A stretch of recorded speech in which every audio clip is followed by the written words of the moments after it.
മലയാള session. നന്ദി ധനേഷ് ഡോക്ടറെ. എല്ലാവർക്കും നമസ്കാരം. IFPHന്റെ 1987 പ്രതിദിന സൂം വെബിനാറിലേക്ക് എല്ലാവരെയും സ്വാഗതം ചെയ്തുകൊള്ളുന്നു. ഇന്ന് നമ്മളുടെ ക്ലാസ് ആരംഭിക്കുന്നതിന് മുമ്പ് ഒരു നിമിഷം ഈശ്വര പ്രാർത്ഥന. നന്ദി. ഇന്ന് നമുക്ക് അതിഥിയായി എത്തുന്നത് നമ്മുടെ എല്ലാം പ്രിയങ്കരിയായ doctor Ajni Shamsuddin, BHMS, MSc Psychology, Diploma in Hospital Administration, Mind Power Trainer, Success Coach, Relationship Expert and Author, Counselor. 20 വർഷത്തെ ചികിത്സാനുഭവങ്ങൾ. പ്രകൃതിയുടെ സിദ്ധാന്തങ്ങൾ, ഡോക്ട്രിൻ ഓഫ് സിഗ്നേച്ചർ എന്ന വിഷയത്തിലാണ് ഇന്ന് ഡോക്ടർ ക്ലാസ് എടുക്കുന്നത്. ഈ ക്ലാസ് എടുക്കുന്നതിന് അജ്നി ഡോക്ടറെ സ്നേഹപൂർവ്വം ആദരപൂർവ്വം ഈ പ്ലാറ്റ്ഫോമിലേക്ക് സ്വാഗതം ചെയ്തുകൊള്ളുന്നു. Doctor thank you. ഇവിടെ ഒരു നിഖിൽ ഒരു ക്വസ്റ്റ്യൻ ചോദിച്ചിട്ടുണ്ട്. മാം സ്പീക്ക് ഇൻ ഇംഗ്ലീഷ് എന്ന്. Nikhil, this is Malayalam session. We have Hindi session, English session and Malayalam session. So in the Hindi session and Malayalam session, we don't talk English because we are using the same language. So we cannot speak English in this session. Sorry. Okay. നമ്മള് ഇന്ന് doctrine of signature എന്ന് പറയുമ്പോൾ ഞാൻ നാട്രമൂർ ആണ് select ചെയ്തിരിക്കുന്നത്. നാട്രമൂർ സത്യം പറയുമ്പം ആർക്കും അറിയാത്തതല്ല, വീണ്ടും വീണ്ടും വായിച്ചും പഠിച്ചും ഒക്കെ അറിയാവുന്ന ഒരു മരുന്നാണ്. പക്ഷെ അതുകൊണ്ട് തന്നെ പറയുമ്പോൾ എല്ലാവർക്കും മനസ്സിലാവില്ല. അതാണ് പറയുമ്പോൾ ആർക്കും ഒരു ബുദ്ധിമുട്ടില്ലല്ലോ, എല്ലാവർക്കും അറിയാവുന്നതായതുകൊണ്ട്. പിന്നെ കുറച്ചും കൂടെ നമുക്ക് ഈസി ആയിരിക്കും. ഇത് ഒരു ഡോക്ടറിൻ ഓഫ് സിഗ്നേച്ചർ എന്നുള്ള രീതിയിൽ വേറെ രീതിയിൽ പ്രസന്റ് ചെയ്യുന്നത് കൊണ്ട് ഒരു വ്യത്യാസത്തിൽ പ്രസന്റ് ചെയ്യാം എന്ന് വിചാരിക്കുന്നു, എന്ന് എൻ്റെ ആഗ്രഹം. ഓക്കെ. അപ്പോൾ നാട്രമൂർ എന്ന് പറയുമ്പോൾ നമുക്ക് എല്ലാവർക്കും അറിയാം, ഉപ്പ്. നമ്മൾ എല്ലാ ദിവസവും, എനിക്ക് തോന്നുന്നു ഇപ്പം വേറൊരു മരുന്ന്, ഇപ്പോൾ അലിയം സിപ്പ, അലിയം സെറ്റൈവ, അങ്ങനെ ഏത് മരുന്നാണെങ്കിലും അതില്ലാതെ നമുക്ക് ജീവിക്കാം. അത് ആ മരുന്നെന്നല്ല, ആ സാധനങ്ങളില്ലാതെ. ഇനിയിപ്പോൾ ഒരു ദിവസം ഉള്ളി കൂട്ടണ്ടെന്ന് വിചാരിച്ചാൽ ഉള്ളി ഇല്ലാതെ നമുക്ക് ജീവിക്കാം.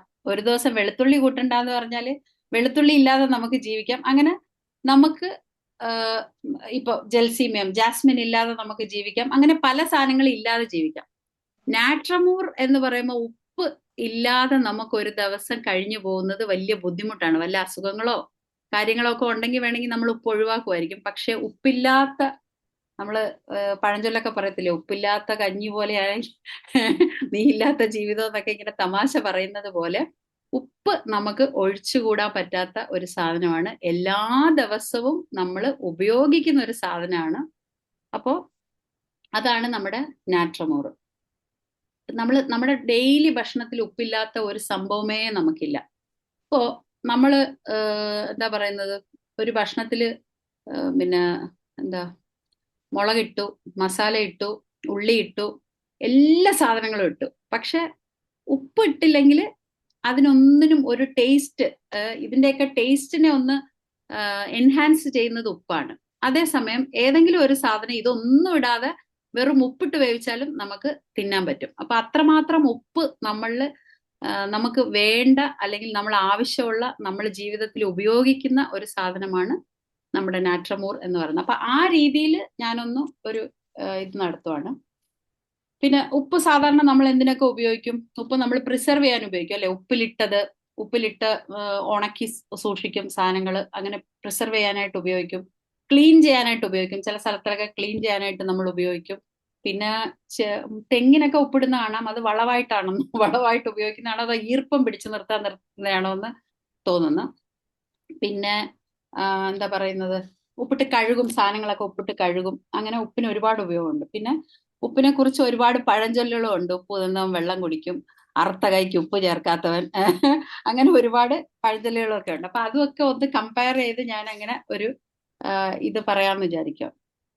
പിന്നെ നമ്മൾ പറയും, ഞാന് ഇവിടുത്തെ ഉപ്പും ചോറും തിന്നവനാണെന്നൊക്കെ പറയും. അതെന്താ വെച്ചാൽ ഒരു നന്ദി സൂചകമായിട്ട് പറയുന്നതാണ്. ഉപ്പ് ഒരു നന്ദി സൂചകമായിട്ട് നമ്മൾ പറയും. അപ്പൊ ഈ പറയുന്ന ഓരോ കാര്യങ്ങൾ ഈ മെഡിസിനെ നമ്മൾ ഓർത്ത് വെക്കാൻ വേണ്ടിയിട്ട് നമുക്ക് എടുക്കാൻ വേണ്ടിയിട്ടാണ് ഞാൻ ഈ എക്സാമ്പിൾ ഒക്കെ പറയുന്നത്. നമ്മൾ ആ മെഡിസിൻ ഡിസ്ക്രൈബ് ചെയ്യുമ്പോഴത്തേക്ക് നമുക്കത് ഓർത്തിരിക്കാൻ വേണ്ടിയിട്ട്. അപ്പോൾ ഡോക്ടറിൻ ഓഫ് സിഗ്നേച്ചർ പറയുമ്പോൾ ഉപ്പ് കടലിൽ നിന്നാണ് എടുക്കുന്നത്. കടലെന്ന് പറയുമ്പം എപ്പോഴും നമുക്കൊരു എന്താ പറയുന്നത്, നിഗൂഢമായ ഒരു അഗാധമായ ഒരു എന്താ പറയുക, ഒരുപാട് സീക്രട്ടുകൾ. നമ്മളൊരു സങ്കടം പറയുമ്പോഴും പറയും ഒരുപാട് കടൽ പോലെ കിടക്കുക അതൊക്കെ എന്ന് പറയും. അത് വലിയൊരു സാധനം, നമുക്ക് ഇനിയും പിടികിട്ടാത്ത ഒരു സംഭവമാണ് കടല്. അപ്പോൾ കടലിന്റെ അകത്ത് സത്യം പറഞ്ഞാല് പിന്നെന്താ, നമ്മളിങ്ങനെ ഒരു കടൽ ഇങ്ങനെ പുറത്തുനിന്ന് കാണുമ്പോൾ ഒരു ശാന്തമായ കടല്, അല്ലെങ്കിൽ ശാന്തം മാത്രമല്ല കേട്ടോ, തിരയൊക്കെ ഉള്ള രൂക്ഷമായ കടലും നമ്മൾ കണ്ടിട്ടുണ്ട്. പക്ഷെ ആ കടലിന്റെ അടിത്തട്ടിൽ ഇങ്ങനെ മീനുകളുണ്ട്, മറ്റു ജീവികളുണ്ട്, ചെടികളുണ്ട്, പാമ്പുണ്ട്, ചിപ്പിയുണ്ട്, മുത്തുണ്ട്, പവിഴമുണ്ട്, ഇങ്ങനെ പല സാധനങ്ങൾ നമ്മൾക്ക് കടലിന്റെ അകത്ത് ഉണ്ടതായിട്ട് അറിയാം. ഇനി നമ്മൾ അറിയാത്ത പല സാധനങ്ങൾ ഇനി വേറെയും ഉണ്ട്. അങ്ങനെയൊക്കെ ഒന്നും നമ്മൾ ആ കടലിന്റെ സൂപ്പർഫിഷ്യലായിട്ട് നമ്മൾ ആ കടലിനെ കാണുമ്പോൾ നമ്മൾ വിചാരിക്കുന്നില്ല. അപ്പോൾ കടലിനെ പറ്റി എപ്പോഴും പാട്ടുകളൊക്കെ ആണെങ്കിലും കടലിന്റെ അഗാധതയെക്കുറിച്ചും കടലിന്റെ ആഴങ്ങളെക്കുറിച്ചും ഒക്കെ ഉണ്ട്. കാരണം എന്താ വെച്ചാൽ അതൊരു നമുക്ക് ഇനിയും പിടികിട്ടാത്ത ഒരു സംഭവമാണ് എന്നുള്ളതാണ്. അപ്പം കടലിങ്ങനെ നമ്മൾ നോക്കുമ്പോൾ, നോക്കി കാണുമ്പോൾ നമുക്ക് നല്ല രസമല്ലേ. കടലിന്റെ അവിടെ പോയിരുന്നാൽ നമുക്ക് നല്ല റിലാക്സ് ആകും. കടലിന്റെ തിര വരുന്ന കാണാനൊക്കെ രസമാണ് എന്ന് പറഞ്ഞതുപോലെയാണ് നാട്രമോൾ പേഴ്സണാലിറ്റി. അവരെന്താന്നുള്ളത് നമുക്ക് അവരങ്ങനെ അങ്ങോട്ട് എക്സ്പ്രസ് ചെയ്യത്തില്ല. അവരുടെ കാര്യങ്ങളൊന്നും അവർ എക്സ്പ്രസ് ചെയ്യത്തില്ല. ഈ കടൽ ഇങ്ങനെ എന്തോ പറയുന്നത്, ഇങ്ങനെ കാണുന്നത് പോലെ അവരെ കണ്ടാൽ ഇപ്പൊ നമ്മളെ അടുത്ത് ഒരു പേഷ്യന്റ് വരും. അപ്പൊ നമ്മൾ അവിടെ അച്ഛൻ അല്ലെങ്കിൽ അമ്മായിയമ്മയുണ്ട്, അമ്മായി അച്ഛനുണ്ട്, മക്കളുണ്ട്, നാത്തൂനുണ്ട് എന്നൊക്കെ പറയുമ്പോൾ നമ്മള് ചുരോ അപ്പോ ജോലിയൊക്കെ കൂടുതലായിരിക്കും അല്ലേ, കുഴപ്പമൊന്നുമില്ല, അവരൊക്കെ അഡ്ജസ്റ്റ് ചെയ്യുന്ന, അങ്ങനൊന്നും പ്രശ്നമില്ല, കുട്ടികളൊക്കെ സഹായിക്കോ, എനിക്ക് അങ്ങനെ സഹായമൊന്നും വേണ്ട മേഡം, അങ്ങനെ ഞാൻ അതൊക്കെ തീർക്കും, അവിടെ ഒന്നും പ്രശ്നമില്ല, എല്ലാം ഓക്കെയാണ്. ഈ രീതിയിലായിരിക്കും അവര് നമ്മുടെ അടുത്ത് പ്രസന്റ് ചെയ്യുന്നത്. അവർക്കൊരിക്കലും അവരുടെ ബുദ്ധിമുട്ടോ വിഷമങ്ങളോ ഒന്നും പുറത്ത് പറയുന്നത് ഇഷ്ടമല്ല. അങ്ങനെ ഭയങ്കര അടുത്ത ആരോടെങ്കിലും പറയുന്നെങ്കിലും ഉണ്ട്. അല്ലാതെ അവർക്ക് ആ പുറത്ത് പറയണം അവര് എന്താണെന്ന് നമുക്ക് മനസ്സിലാക്കാനായിട്ട് അവരൊരു ഹിന്റും തരത്തില്ല. ഡീസന്റ് ആയിട്ട് അവരങ്ങനെ നിൽക്കും. അതാണ് അവരുടെ ഒരു സ്വഭാവം. അപ്പം ഈ കടലിന്റെ കടൽ പോലെ തന്നെ നമുക്ക് പുറത്തുനിന്ന് നോക്കുമ്പോൾ കൊള്ളാം, നല്ല ഡീസന്റ് ആയിട്ട്, നല്ല ഇതായിട്ട് എന്ത് ചോദിച്ചാലും ഓക്കെ ഓക്കെ കുഴപ്പമൊന്നുമില്ല എന്ന് പറയുന്ന ഒരു ആളായിരിക്കും എന്താ പറയുന്ന നാട്രമോൾ. അപ്പോ നമ്മൾ മറ്റേ പറയുന്ന സാഗരം മനസ്സിലുണ്ടെങ്കിലും കരയുവാൻ ഞങ്ങളിൽ കണ്ണുനീരില്ല, മണ്ണിനു മരങ്ങൾ ഭാരം, മരത്തിൻ ചില്ലകൾ ഭാരം എന്നൊക്കെ പറയുന്ന പോലെ ഒരുപാട് ഭാരങ്ങളും ബുദ്ധിമുട്ടും ഉണ്ടെങ്കിലും അവരങ്ങനെ ആരുടെയും മുമ്പിൽ കരയത്തില്ല. അപ്പൊ ചോദിക്കും, നമ്മുടെ റൂബ്രിക്കൊക്കെ എടുക്കുമ്പോൾ വീപ്പിംഗ് ഒക്കെ പിന്നെ നാട്രമൂർ ഉണ്ട്. നാട്രമൂർ കരയും, പക്ഷെ ഒരാളുടെ മുമ്പിൽ കരയത്തില്ല. അവരൊറ്റയ്ക്ക് ബാത്റൂം അടച്ചു നിന്ന് കരയും, അവരുടെ കട്ടിലിൽ കിടന്ന് കരയും, അവരുടെ റൂമിലിരുന്ന് കരയും. അങ്ങനെ അവർക്ക് ഒരുപാട് സങ്കടങ്ങളുണ്ട്, ഒരുപാട് വിഷമങ്ങളുണ്ട്, ഇതൊക്കെ ഉണ്ട്. പക്ഷേ അവര് ഒരാളെ കരഞ്ഞു കാണിക്കത്തില്ല, അവരുടെ ദുഃഖങ്ങൾ ഒരാളുടെ അടുത്ത് പറയത്തില്ല, ഒന്നും ചെയ്യത്തില്ല. കാര്യം എന്ന് വെച്ചാൽ അവർക്ക് അത് ഇഷ്ടമല്ല. ഒന്നാമത്തെ കാര്യം, അവർക്ക് അങ്ങനെ ഒരു സിമ്പതി കിട്ടുന്നത് അവർക്ക് ഇഷ്ടമല്ല, ഒന്ന്. രണ്ടാമത്, ആരെങ്കിലും അവരെ സമാധാനിപ്പിക്കാൻ വരുന്നതും അവർക്ക് ഇഷ്ടമല്ല. കൺസൊലേഷൻ അവർക്ക് ഇഷ്ടമേ ഇല്ലാത്ത കാര്യമാണ്. ഇപ്പൊ നമ്മൾ ഓർക്കും, ഇപ്പൊ നമ്മുടെ അടുത്ത് ഒരു പേഷ്യന്റ് വന്നു ഇങ്ങനെയൊക്കെ ആയി, നമുക്ക് പിടികിട്ടിന്നിരിക്കട്ടെ നാട്രമൂർ ആണെന്ന്, അപ്പം നമ്മളപ്പം അവരെ സമാധാനിപ്പിക്കാൻ പോകാതിരിക്കുന്നതായിരിക്കും ബെസ്റ്റ്. നമ്മൾ എന്തെങ്കിലും വെച്ചൊരു അങ്ങനെ ആണല്ലേ എന്തെങ്കിലും ചോദിച്ചാൽ പിന്നെ അവർ നമ്മളുടെ അടുത്ത് പോലും വരത്തില്ല. അങ്ങനത്തെ ഒരു പേഴ്സണാലിറ്റി. കാരണം അവർക്ക് ഒരു കൈൻഡ് ഓഫ് കൺസൊലേഷനും അവർക്ക് വേണ്ട. അപ്പൊ അതുകൊണ്ട് അവർക്ക് മറ്റുള്ളവരുടെ മുമ്പിൽ അവർക്ക് കരയാനും ഇഷ്ടമില്ല, അവർക്ക് ആരുടെ സിമ്പതിയും വേണ്ട, അവർ ഡീസന്റ് ആയിട്ട് ഇങ്ങനെ നിൽക്കും. പക്ഷെ ഇതെല്ലാം ഇവരുടെ മനസ്സിൽ കിടന്ന്, കടലിന്റെ അകത്ത് സാധനങ്ങൾ കിടക്കുന്നത് പോലെ ഇതെല്ലാം അവരുടെ മനസ്സിൽ തന്നെ ഉണ്ട്. അവർക്ക് വിഷമം വരും, അവർക്ക് ആങ്സൈറ്റി വരും, അവർക്ക് പേടി വരും, അവർക്ക് ആന്റിസിപ്പേറ്ററി ആങ്സൈറ്റി ഉണ്ട്, എല്ലാം ഉണ്ട്. പക്ഷെ അവരതൊന്നും എക്സ്പ്രസ് ചെയ്യത്തില്ല. നിൽക്കുന്ന നിപ്പ് കണ്ടാൽ നമുക്ക് തോന്നത്തില്ല അവർക്ക് വിഷമമുണ്ട് അല്ലെങ്കിൽ സങ്കടമുണ്ട് എന്നൊന്നും തോന്നത്തില്ല. ഇപ്പൊ ചെറിയ വയസ്സിലൊക്കെ അതുപോലെ എങ്ങനെയാ വെച്ചാല് ഓരോ സംഭവങ്ങളും, ഇപ്പം കടലിലെ ഉപ്പിനെ നമ്മൾ എങ്ങനെ ഉണ്ടാക്കുന്നത്, ക്രിസ്റ്റൽ രൂപത്തിലാണ് നമ്മൾ ഉണ്ടാക്കി വെക്കുന്നത്. എന്ന് പറയുന്നത് പോലെ അവര് ഓരോ സംഭവങ്ങൾ ക്രിസ്റ്റലായിട്ട് തന്നെ അത് മനസ്സിൽ കിടക്കും. കടലിൽ ഉപ്പാക്കി വെക്കുന്നത് പോലെ തന്നെ, കടലിലെ വെള്ളത്തിനെ ഉപ്പാക്കി വെക്കുന്ന പോലെ അവരുടെ ഓരോ ഇൻസിഡന്റും ക്രിസ്റ്റലാക്കി മനസ്സിൽ വെച്ചേക്കുവാണ്. കാര്യം ഒരു ചെറിയ വയസ്സിൽ ഒരാൾ ചിലപ്പം നമ്മളെ ഒരു തമാശക്ക് ഇൻസൾട്ട് ചെയ്തായിരിക്കും, അവർക്ക് അത് ഇൻസൾട്ടഡ് ആയിട്ട് ഫീൽ ചെയ്തിട്ടുണ്ടെങ്കിൽ അവര് അത് അവിടെ സൂക്ഷിച്ചു വെക്കും. കുറച്ച് നാൾ കഴിയുമ്പോഴത്തേക്ക് കോളേജിൽ ആരെങ്കിലും കളിയാക്കി അതവിടെ സൂക്ഷിച്ചു വെക്കും. പക്ഷെ ഒരിക്കലും നിങ്ങൾ തന്നെ അങ്ങനെ പറഞ്ഞില്ലേ, അതുകൊണ്ട് എനിക്കത് ഇഷ്ടപ്പെട്ടില്ല, ഇങ്ങനെയൊന്നും അവരൊരിക്കലും പോയി അവരോട് പറയുകയോ അത് ക്ലാരിഫൈ ചെയ്യുകയോ ഒന്നും ചെയ്യത്തില്ല. ഒരു ഡിസ്റ്റൻസ് കീപ്പ് ചെയ്യും. അല്ലാതെ എന്താ പറയുന്ന, ആരോടും യുദ്ധത്തിനൊന്നും പോകത്തില്ല. പക്ഷെ അവരുമായിട്ട് പിന്നെ അങ്ങനെ കൂടാൻ പോകത്തില്ല. മനസ്സിന്റെ ഉള്ളിൽ ആ ദേഷ്യം കാണും. എന്നാ ഈ ദേഷ്യം ശരി ചെറിയ വയസ്സിലുള്ളതാണ്, അത് മറന്നു കളയോ, അങ്ങനെയില്ല. ഫൊർഗീവ്നെസ്സും ഫൊർഗറ്റും ഒന്നും നാട്രമൂറിനില്ല. അവര് നേരെ പോയി വഴക്കിടാനായിട്ട് നിൽക്കത്തില്ല എന്നുള്ളത് സത്യമാണ്. പക്ഷെ അവരുടെ മനസ്സിൽ നിന്ന് ഇതൊന്നും പോകത്തില്ല. ഇതെല്ലാം അവിടെ തന്നെ, ഞാൻ പറഞ്ഞില്ലേ, ഉപ്പ് പ്രിസർവ് ചെയ്യാനായിട്ട് ഉപയോഗിക്കും. നമ്മൾ ഉപ്പിലിട്ട് പ്രിസർവ് ചെയ്യും എന്ന് പറഞ്ഞതുപോലെ അവരുടെ ഇമോഷൻസ് എല്ലാം അവര് പ്രിസർവ് ചെയ്ത് മനസ്സിൽ തന്നെ വെച്ചേക്കും. ഇത് പ്രിസർവ് ചെയ്ത് വെക്കുന്നു എന്ന് മാത്രമല്ല, സമയം കിട്ടുമ്പം ഇത് ഓരോന്നോരോന്നായിട്ട് എടുത്ത് പൊടി തട്ടി വെക്കുകയും ചെയ്യും. കാരണം ഇടയ്ക്കൊന്ന് ഓർക്കും അവര്, അന്ന് അങ്ങനെ ഒരു സംഭവം ഉണ്ടായില്ലേ, ഇങ്ങനെ ഒരു സംഭവം ഉണ്ടായി എന്നൊക്കെ പറഞ്ഞ് അവർ ഓർത്ത് ആ ഇമോഷൻസിലോട്ട് എത്തിച്ചെല്ലുകയും ഇങ്ങനെ 100 ചിന്തകൾ അവരുടെ മനസ്സിൽ കിടക്കുകയും ചെയ്യും. അപ്പൊ അതുകൊണ്ട് പക്ഷെ എനിക്ക് അവരോട് ദേഷ്യമുണ്ട്, ഇവരോട് ദേഷ്യമുണ്ട്, ഇതൊക്കെ അവരുടെ തന്നെ മനസ്സിൽ കിടക്കുകയും അവർക്ക് ഇതുകൊണ്ട് ഇങ്ങനത്തെ എലിമെന്റ്സ് ഫ്രം ഫിയർ, ആങ്സൈറ്റി, പഴയ കാര്യങ്ങൾ, ഇതെല്ലാം കൊണ്ട് അവർക്ക് പഴയ ചിന്തകൾ, പാസ്റ്റ് തോട്ട്സിൽ കിടക്കുന്നത് കൊണ്ട് ഇങ്ങനെയൊക്കെ ഉള്ള ഇത് വരികയും ചെയ്യും. അപ്പോ അങ്ങനെ നമ്മൾ എന്താ പറഞ്ഞത്, കടല് പോലെ ഭയങ്കര നമുക്ക് കണ്ടുപിടിക്കാൻ പറ്റാത്ത മനസ്സായിരിക്കും. എത്ര കടലില് മനസ്സിലുള്ളിലുള്ളെങ്കിലും പുറത്തോട്ടൊരു കണ്ണീര് വരത്തില്ല. അവർക്ക് ആരുടെയും സിമ്പതി വേണ്ട. പക്ഷെ അവർ നല്ല കരയുന്നവരായിരിക്കും, കരയും, ഒറ്റയ്ക്കിരിക്കും. അപ്പൊ അതുകൊണ്ട് അവർക്ക് ഒറ്റയ്ക്കിരിക്കാൻ ഇഷ്ടമായിരിക്കും. കാരണം അവരുടെ ഈ ഇമോഷൻസ് ഒക്കെ എടുക്കാനും ചിന്തിക്കാനും ഓർത്ത് കരയാനും ഒക്കെ അവർക്ക് ഒറ്റയ്ക്കൊരു സ്പേസ് വേണം. അപ്പൊ അതുകൊണ്ട് അവര് ഒറ്റയ്ക്കിരുന്ന് ചിന്തിച്ചെടുക്കുകയും ചെയ്യും. അപ്പൊ നമ്മള് എന്താ ഒരു കാര്യം ചെയ്യുന്ന പറഞ്ഞാല്, നമ്മൾ ഈ ഇടയ്ക്കെടുത്ത് ഓർക്കുന്നത് കൊണ്ട്, നമ്മള് എപ്പോഴും പറയും നമ്മളുടെ പഠിച്ച കാര്യങ്ങളൊക്കെ അറ്റൻഷൻ, റിട്ടൻഷൻ, റീകളക്ഷൻ. നമ്മൾ പഠിച്ച കാര്യങ്ങൾ റീകളക്ട് ചെയ്യുമ്പോഴാണ് നമ്മൾ ഒന്നും കൂടെ ഓർക്കുന്നത് എന്ന് പറയുന്നത് പോലെ, ഇവര് ഏത് വിഷമം ഉണ്ടെങ്കിലും അതിനെയൊന്നും വിടാനായിട്ട് അവർ തയ്യാറല്ല, റീകളക്ട് ചെയ്യും. ഇടയ്ക്കിരുന്ന് ഓർത്ത് താലോലിച്ച് ആ ഓർമ്മകളെയൊക്കെ നല്ലതാണെങ്കിലും ചീത്തതാണെങ്കിലും എടുത്ത് വെച്ചേക്കും. അപ്പൊ അതുകൊണ്ട് അവർക്ക് ഫൊർഗീവ് ചെയ്യാനായിട്ട് പറ്റത്തില്ല. ഓരോ പ്രാവശ്യവും നമ്മൾ ആ ബുക്ക് ഓപ്പൺ ആക്കുമ്പോൾ നമ്മുടെ മനസ്സിൽ ഇത് തുറക്കുകയും ആ വികാരം അപ്പം നമ്മൾ അനുഭവിച്ച ഇൻസൾട്ട് ഒക്കെ നമ്മൾ എടുക്കുകയും ചെയ്യുമ്പോൾ ഇത് ഓരോ പ്രാവശ്യവും നമ്മുടെ മനസ്സിൽ ഇങ്ങനെ വിഷമങ്ങൾ ഉണ്ടാക്കിക്കൊണ്ടിരിക്കുകയും ആ വിഷമങ്ങളിൽ നിന്ന് നമ്മൾ ഈ പറയുന്നത് പോലെ അസുഖങ്ങൾ, മനസ്സിന്റെ ബുദ്ധിമുട്ട് കൊണ്ട് ശരീരത്തിന് അസുഖം വരികയും ചെയ്യും. പിന്നെ ഇവരുടെ സ്വഭാവം എന്ന് വെച്ചാൽ, ഇപ്പൊ നമ്മള് ക്രിസ്റ്റൽ സോൾട്ട് എടുത്ത് ഇപ്പൊ നമ്മൾ എന്തെങ്കിലും മാരിനേറ്റ് ചെയ്യുവാന്ന് വെച്ചോ, അപ്പൊ ക്രിസ്റ്റൽ സോൾട്ട് എടുത്ത് ആ മാരിനേറ്റ് ചെയ്യുന്നതിൽ ഇട്ടാൽ അത് പെട്ടെന്ന് മിക്സ് ആവൂല. കാര്യം എന്താന്ന് വെച്ചാല് അതങ്ങനെ കട്ടിയായിട്ടിരിക്കുന്നത് കൊണ്ട് എന്ന് പറയുന്നത് പോലെ, ഇതൊക്കെ ഞാൻ നമുക്ക് ഓർത്തിരിക്കാൻ വേണ്ടി പറയുന്നതാണ് കേട്ടോ. അപ്പൊ ക്രിസ്റ്റല് പെട്ടെന്ന് മിക്സ് ആകത്തില്ല. നമ്മൾ ഒന്നെങ്കിൽ വെള്ളത്തിൽ കലർത്തിയാലോ അല്ലെങ്കിൽ പൊടി ഉപ്പായിട്ടിട്ടാലോ പെട്ടെന്ന് മിക്സ് ആകത്തുള്ളൂ. അപ്പൊ ഇവര് എന്താന്ന് വെച്ചാല് അങ്ങനെ പെട്ടെന്ന് ഒരു സമൂഹത്തിലോട്ട് അങ്ങനെ അലിഞ്ഞു ചേരത്തില്ല.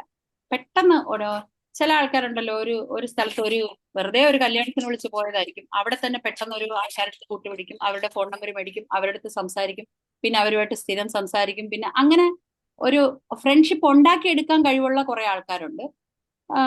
കുറച്ച് 1-2 പ്രാവശ്യം കണ്ടതിന് ശേഷം ഫ്രണ്ട്ഷിപ്പ് ആക്കുന്ന കുറെ ആൾക്കാരുണ്ട്. അങ്ങനെ ഓരോ ടൈപ്പ് പേഴ്സണാലിറ്റീസ് ആണ് ഇവർക്ക്. പക്ഷെ അങ്ങനെ പെട്ടെന്ന് അങ്ങനെ അവരുമായിട്ട് അങ്ങ് ചേർന്ന് ഇടപഴകുക അങ്ങനെയൊന്നും പറ്റത്തില്ല. എന്ന് വിചാരിച്ച് അങ്ങനെ ഭയങ്കരമായിട്ട് മാറി നിൽക്കുമല്ല, എന്നാലും അവരുടെ ആ ഒരു നിപ്പ് തന്നെ അങ്ങനെ ആയിരിക്കും. എന്നെ ആരും ഉപദ്രവിക്കണം, എൻ്റെ അടുത്ത് ആരും വരികയും വേണ്ട, ഞാൻ അങ്ങോട്ടും വരുന്നില്ല എന്നുള്ള രീതിയിൽ അങ്ങ് മാറി നിൽക്കുന്ന ഒരു നിപ്പായിരിക്കും. ഒരു പിണക്കത്തിന്റെ രീതി അവർ കാണിക്കത്തില്ല, ഒരു ഡീസൻസി പോലെ അവരങ്ങനെ അതങ്ങ് ഇത് ചെയ്യും. പെട്ടെന്ന് അവരാരുമായിട്ട് അലിഞ്ഞു ചേരത്തില്ല. പതുക്കെ സമയമെടുത്ത് ഇത് ചെയ്യും. അത് കാരണം തന്നെ അവർക്ക് ഒരുപാട് ഭയങ്കര ഫ്രണ്ട്സ് ഒന്നും കാണത്തില്ല. പക്ഷെ ഉള്ള ഫ്രണ്ട്സുമായിട്ട് ഭയങ്കര സ്നേഹവും അടുപ്പവും ഒക്കെ ആയിരിക്കും. പിന്നെ ഇവരങ്ങനെ പോയി അങ്ങോട്ട് കയറി ചെന്നൊന്നും ഇത് ചെയ്യത്തില്ല. അപ്പൊ നമ്മള് നമ്മള് കടലിനെ കാണാനേ പോകത്തുള്ളൂ, കടല് നമ്മളെ കാണാൻ വരത്തില്ല എന്ന് പറയുന്നത് പോലെ. പക്ഷെ അവരുടെ ഉള്ളിന്റെ ഉള്ളിൽ നമ്മൾ ചെല്ലണം, സംസാരിക്കണം എന്നൊക്കെ ഉണ്ട്. അവര് കൂടുതൽ ഇങ്ങോട്ട് വന്നാൽ നമ്മൾ അവരെ അംഗീകരിക്കുവോ അല്ലെങ്കിൽ അവര് റിജക്ട് ചെയ്യുമോ എന്നൊക്കെ ഉള്ളൊരു പേടി കൊണ്ടാണ് സത്യത്തിൽ വരാത്ത. അല്ലാതെ തീരെ അവർക്ക് ഫ്രണ്ട്സിനെ ഇഷ്ടമല്ലാഞ്ഞിട്ടല്ല. പറയുമ്പോൾ അവേർഷൻ കമ്പനി എന്നൊക്കെ പറയുമെങ്കിലും നമുക്ക് അവർക്ക് വേണ്ടാത്തത് കൊണ്ടല്ല, അവര് ഒഴിഞ്ഞു മാറുന്നതാണ്. അവർക്ക് എപ്പോഴും അവരുടേതായ ഒരു സ്ഥാനം വെക്കണം, അത് ഒരിക്കലും മാഞ്ഞു പോകരുത്. ഒരു ചെറിയ കൈൻഡ് ഓഫ് റിജക്ഷനും അവർക്ക് താങ്ങാനായിട്ട് പറ്റത്തില്ല. അങ്ങനെ ഒരു റിജക്ഷൻ ഉണ്ടായാൽ ഞാൻ നേരത്തെ പറഞ്ഞതുപോലെ അത് അവരുടെ ഓർമ്മച്ചെപ്പിൽ ഒരു റിജക്ഷൻ ആയിട്ട് ഇടുകയും അത് അവർക്ക് സഹിക്കാൻ പറ്റാതെ വരികയും ചെയ്യും. അതുകൊണ്ട് പെട്ടെന്ന് അവർ ആരുമായിട്ട് മിക്സപ്പ് ആവത്തില്ല, ഒരു ഡിസ്റ്റൻസ് എപ്പോഴും കീപ്പ് ചെയ്യും. പിന്നെ അങ്ങനെ ഒരു ഭാവവും ഉണ്ട്. എനിക്ക് ആരുടെയും സഹായം വേണ്ട, മീൻസ് എനിക്കെല്ലാം ചെയ്യാൻ പറ്റും എന്നുള്ളൊരു ഭാവം ഉണ്ട്. അങ്ങനെ ചെയ്യുകയും ചെയ്യും കേട്ടോ, അല്ലാതെ വെറുതെ ഭാവിക്കുന്നതല്ല. അവർക്ക് അങ്ങനെ പറ്റും. അവര് സ്വന്തമായിട്ട് അവരുടെ കാര്യങ്ങളൊക്കെ ചെയ്യും. ഒരു ഹെൽപ്പും വേണ്ടി ഇപ്പൊ നമ്മള് ചില ആൾക്കാരെ കണ്ടിട്ടുണ്ടോ, നമ്മളിപ്പോ അവിടെ ഇരിക്കുന്ന ഒരു സാധനം എടുക്കാനായിരിക്കും, എന്റെ തൊട്ട് മുമ്പ് ഇരിക്കുന്ന ഒരു സാധനം എടുക്കാനായിരിക്കും, എന്നാലും മോനെ അതൊന്നും ഇങ്ങോട്ട് എടുത്തോ എന്ന് പറയാം. ആ പറയുന്ന സമയത്ത് നമ്മൾ കൈ നീട്ടിയാൽ മതിയായിരിക്കും. പക്ഷെ അങ്ങനെ ചില ആൾക്കാർക്ക് അങ്ങനെ ഒരു ഹെൽപ്പ് സീക്ക് ചെയ്യുന്ന ഒരു സ്വഭാവമുണ്ട്. പക്ഷെ ഇവർക്ക് അങ്ങനെയല്ല. പറഞ്ഞ് അവരെ കൊണ്ട് ചെയ്യിക്കുന്ന നേരം ഉണ്ടെങ്കിൽ ഞാൻ ചെയ്തോളാം എന്നൊരു ആറ്റിറ്റ്യൂഡ് ഇല്ലേ, വേറെ ജോലി ഇല്ല അവരുടെ അടുത്ത് പറയാൻ നിൽക്കുന്ന, ആ നേരം ഉണ്ടെങ്കിൽ ഞാൻ പോയിക്കോളാം എന്ന് വിചാരിക്കുന്ന ഒരു ഇതാണ്. പിന്നെ എനിക്ക് അങ്ങനെ സഹായം വേണ്ട എന്നുള്ള ഒരു ആറ്റിറ്റ്യൂഡ്. അപ്പൊ അങ്ങനെ തന്നെ അങ്ങനെ ശീലിച്ച് അങ്ങനെ വലിയ സഹായമൊന്നും അവര് എടുക്കത്തില്ല. ഞാൻ ഇൻഡിപെൻഡന്റ് ആണ്, എനിക്ക് ആരുടെ ഹെൽപ്പ് വേണ്ട എന്നുള്ള ഒരു ആറ്റിറ്റ്യൂഡ് ആയതുകൊണ്ട് അവര് സ്വന്തം അവരുടെ കാര്യങ്ങളൊക്കെ ചെയ്യും. എപ്പോഴും അവര് ചിരിച്ചോണ്ടായിരിക്കും വർത്താനം പറയുന്നത്. കാരണം എന്ന് വെച്ചാൽ ഞാൻ പറഞ്ഞല്ലോ, അവരുടെ എന്താ പറയുന്ന, ഞാൻ ചിരിയുടെ കൂടെ ചൂടി എന്ന് പറയുന്നത് പോലെ അവരുടെ ബുദ്ധിമുട്ടുകളൊന്നും അറിയാതിരിക്കാൻ വേണ്ടി അവര് ചിരിച്ചോണ്ടായിരിക്കും വർത്താനം പറഞ്ഞാൽ ഡീസന്റ് ആയിട്ടായിരിക്കും പെരുമാറുന്നതൊക്കെ. ഒന്നും കാരണം എന്തെങ്കിലും അല്ലാതെ പെരുമാറിയാൽ ഇപ്പൊ നമ്മള് ഒരു ബുദ്ധിമുട്ടോ വിഷമങ്ങളോ ഒന്നും പറയരുത് എന്നുള്ള ആ ഒരു വ്യക്തമായ ധാരണ ഉള്ളത് കൊണ്ടാണ് അവര് അങ്ങനെ പെരുമാറുന്നത്. പക്ഷെ പറയുമ്പോൾ ഇവര് ഭയങ്കര വാം ഹാർട്ടഡ് ആണ്, നല്ല മനസ്സ് ഉള്ളവരാണ്, ഭയങ്കര സിമ്പതി ഉള്ള ആൾക്കാരാണ്, മറ്റുള്ളവരെ ഹെൽപ്പ് ചെയ്യാൻ ഇഷ്ടമുള്ളവരാണ്. ഇങ്ങനെ ഒരുപാട് ഹെൽപ്പൊക്കെ ചെയ്യാൻ ഇഷ്ടമുള്ള നമ്മൾ ഒരുപാട് പേർക്ക് ഹെൽപ്പൊക്കെ ചെയ്യും. ചെയ്ത് കഴിയുമ്പം നമ്മൾ എപ്പോഴും അങ്ങനെയാണല്ലോ, നമ്മൾ കൊടുക്കുന്നത് നമുക്ക് തിരിച്ചു കിട്ടണം എന്ന് നമ്മൾ ആഗ്രഹിക്കും. നമുക്ക് അത് ചെയ്യാതാകുമ്പോഴത്തേക്ക് കിട്ടാതാകുമ്പോൾ നമുക്ക് വിഷമം വരും. ഇപ്പൊ ഞാൻ നേരത്തെ ഒരു വീഡിയോ ചെയ്തിട്ടുണ്ട്. ഒരു എന്താ പറയുന്നത്, നമ്മൾ തിരിച്ച് പ്രതീക്ഷിക്കുന്നു. ഇപ്പൊ ഒരു വീട്ടില് നമ്മൾ പോവുക, ഇപ്പൊ നമ്മുടെ വീട്ടിൽ ഒരാൾ വരും, അപ്പൊ അവർക്ക് നമ്മൾ ഭയങ്കര ആയിട്ട് നമ്മൾ അവരെ ട്രീറ്റ് ചെയ്ത്, നമ്മൾ ബിരിയാണി വെച്ച് അത് കൊടുത്ത് ഇത് കൊടുത്ത് പുഡിംഗ് ഉണ്ടാക്കി അവർക്ക് നല്ലോണം ക്ലീൻ ആയിട്ടെല്ലാം വെച്ചു. അവര് വന്നപ്പോ തന്നെ നല്ല വാം വെൽക്കം ഒക്കെ കൊടുത്തു ഒക്കെ ചെയ്തു. അത് കഴിഞ്ഞ് നമ്മള് ഒരു ദിവസം അവരുടെ വീട്ടിൽ പോവുക. അപ്പൊ അവര് നമ്മുടെ അടുത്ത് പറഞ്ഞു ചായ എടുക്കണോ, അപ്പൊ നമ്മൾ പറഞ്ഞു വേണ്ട എന്ന് പറഞ്ഞു. അവരെടുത്തില്ല. അപ്പൊ അവരവിടെ ഇരുന്ന് നമ്മൾ ചെന്നത് അവർക്ക് സന്തോഷമായിട്ട് നമുക്ക് ഫീൽ ചെയ്തില്ല, അല്ലെങ്കിൽ അവർ നമ്മളെ ഒരു വാം വെൽക്കം ചെയ്തതായിട്ട് നമുക്ക് തോന്നിയില്ല. ഒരു പക്ഷെ അത് അവരുടെ വേറെ എന്തെങ്കിലും ഒരു ഇഷ്യൂവോ, അന്നിപ്പം ചിലപ്പോൾ അവർ ഹസ്ബൻഡ് ആൻഡ് വൈഫ് വഴക്കിട്ടിട്ട് നിന്നതോ ഒക്കെ ആയിരിക്കും. പക്ഷെ നമ്മളപ്പോ എന്തെടുക്കും, നമ്മളെ മനസ്സിൽ വിചാരിക്കും ഞാൻ അവർ വന്നപ്പോ എന്തെല്ലാം ചെയ്തു. ഇത് നമ്മളുടെ ഒരു ജനറൽ നേച്ചറാണ്, ഇത് നാട്രമൂറിന്റെ മാത്രമല്ല, പൊതുവെ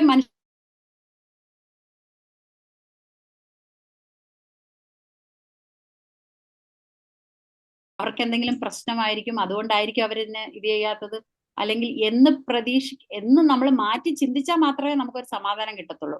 അല്ലെങ്കിൽ നമ്മൾ അന്ന് മുഴുവനും ചിന്തിച്ചുകൊണ്ടിരിക്കും. ഇത് എല്ലാവരും ചിന്തിക്കും, എന്നാലും നാട്രമൂറിന്റെ കാര്യം ഇവിടെ പറയുമ്പോഴത്തേക്ക് അവർ വീണ്ടും വീണ്ടും ചിന്തിച്ചുകൊണ്ടിരിക്കും. കാരണം ഞാൻ ഇത്രയൊക്കെ ചെയ്തല്ലോ, എന്നിട്ട് എനിക്ക് തിരിച്ചു കിട്ടുന്ന ഇങ്ങനെയാണല്ലോ എന്ന് വരുമ്പോഴാണ് നാട്രമൂറിന് ഭയങ്കരമായിട്ടുള്ള ഡിസപ്പോയിന്റ്മെന്റും പിന്നെ എന്താ പറയുന്നത്, ഡിപ്രഷനും ഒക്കെ വരുന്നത്. കാര്യം എന്ന് വെച്ചാൽ അവർക്ക് ശരി ഇനി ഈ അടുത്ത് ഞാൻ പെരുമാറണ്ട, ഞാൻ അങ്ങനെ ഇതാകണ്ട എന്ന് വിചാരിച്ചിട്ട് അവരെന്തെടുക്കും, ഒരു എന്താ അവരുടെയൊക്കെ അവരിൽ നിന്നൊക്കെ ഒരു വലിയ മതിൽ കെട്ടി പുള്ളി അതിൻ്റെ അകത്തിരിക്കും. കാരണം എന്ന് വെച്ചാൽ ഒരു ഭയങ്കരമായ ഒരു ഡിസ്റ്റൻസ് കീപ്പ് ചെയ്യും.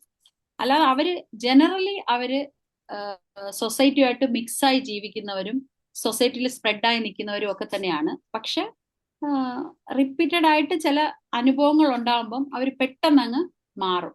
അങ്ങനെ ഒരു നെഗറ്റീവ് ക്യാരക്ടർ ആകുകയും പിന്നെ ഒറ്റയ്ക്ക് പോവുകയും ഒക്കെ ചെയ്യുന്ന ഒരു ഇതാണ്. പക്ഷെ പിന്നെ വേറൊരു കാര്യം, സൊസൈറ്റിയിൽ ഇങ്ങനെ മിക്സപ്പായി നിൽക്കും, എല്ലാവരോടും നന്നായിട്ട് പെരുമാറുക, എല്ലാവരോടും ചിരിച്ചോണ്ട് സംസാരിക്കുക എന്നൊക്കെ പറയുമ്പോൾ അവർ എപ്പോഴും അവരുടെ പുറത്തുള്ള ഇമേജിന് ഭയങ്കര കോൺഷ്യസ് ആണ്. അവർക്ക് നല്ലോണം ഡ്രസ്സപ്പ് ചെയ്യുക, നല്ല ചെയ്യുക.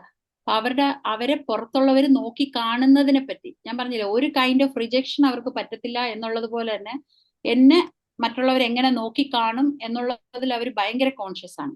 അപ്പൊ അതുകൊണ്ടാണ് ഇത്രയും ബുദ്ധിമുട്ടും വിഷമങ്ങളൊക്കെ ഉണ്ടെങ്കിലും അവര് പുറത്തൊന്നും കാണിക്കാത്തത്.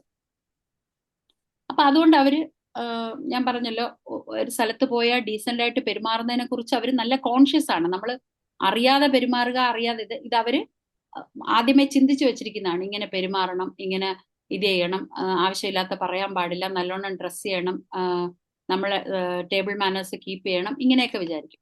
അതുപോലെ കുട്ടികളുടെ അടുത്തൊക്കെ ഭയങ്കര കൺട്രോളിങ് പാരന്റ്സ് ആയിരിക്കും. അവരെന്താന്ന് വെച്ചാല് കുട്ടികൾ നന്നായി വളരണം എന്നതിലുപരി അവരുടെ ഇതെന്താന്ന് വെച്ചാല് ഈ കുട്ടികൾ എന്തെങ്കിലും വേണ്ടാത്ത കാര്യങ്ങൾ കാണിക്കുകയോ എന്തെങ്കിലും ബുദ്ധിമുട്ടുകളൊക്കെ ഉണ്ടാക്കുകയോ ചെയ്താൽ നമ്മളെ മറ്റുള്ളവരെന്ത് പറയും? ഓ, ഇത് ഏത് അച്ഛൻ്റെ അമ്മയുടെ മക്കളാ ഇവരെ ഇങ്ങനെയാണോ വളർത്തി വെച്ചിരിക്കുന്നത് എന്ന് എന്നെ കുറ്റം പറയാൻ പാടില്ല എന്നുള്ളൊരു വ്യക്തമായ ബോധ്യവും കാണും. അപ്പൊ അവർക്ക് എന്നോടല്ലേ നാട്ടുകാർ ചോദിക്കത്തുള്ളൂ, എന്നെയല്ലേ നാട്ടുകാർ പറയത്തുള്ളൂ, മാതാപിതാക്കളെ അല്ലേ പഴിക്കത്തുള്ളൂ എന്നുള്ളൊരു വ്യക്തത ഉള്ളത് കൊണ്ട് കുട്ടികളെയൊക്കെ കൺട്രോൾ ആയിട്ട് ഇങ്ങനെ പെരുമാറണം, അങ്ങനെ ചെയ്യണം എന്നൊക്കെ പറഞ്ഞ് അവര് വളർത്തുന്നവരായി.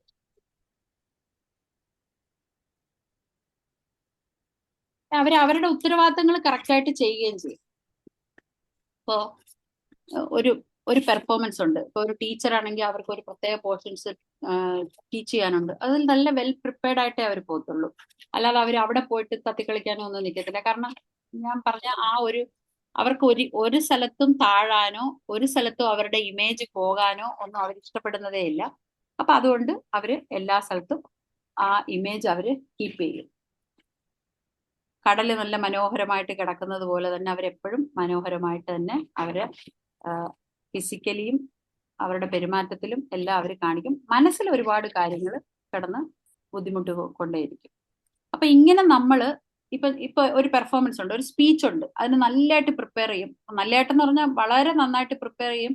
അതിനുവേണ്ടി ഒരുപാട് സ്ട്രെസ് എടുക്കും. ചിലപ്പോൾ നമ്മൾ ഒരു കാര്യത്തിലോട്ട് മാത്രം എല്ലാ കാര്യവും പെർഫെക്റ്റ് ആയിട്ട് ചെയ്യാൻ നമുക്ക് പറ്റത്തില്ല. ചില ഇംപെർഫെക്ഷൻസ് ഒക്കെ വരും, അത് കുഴപ്പമില്ല എന്ന് ചിന്തിക്കാൻ അവർക്ക് പറ്റത്തില്ല. അപ്പൊ ഇങ്ങനെ പെർഫെക്റ്റ് ആക്കാൻ വേണ്ടിയിട്ട് നിൽക്കുമ്പം ഇവർക്ക് ഭയങ്കര സ്ട്രെസ് ഉണ്ടാകുകയും സ്ട്രെസ് മൂലം അവര് ടയേർഡ് ആകുകയും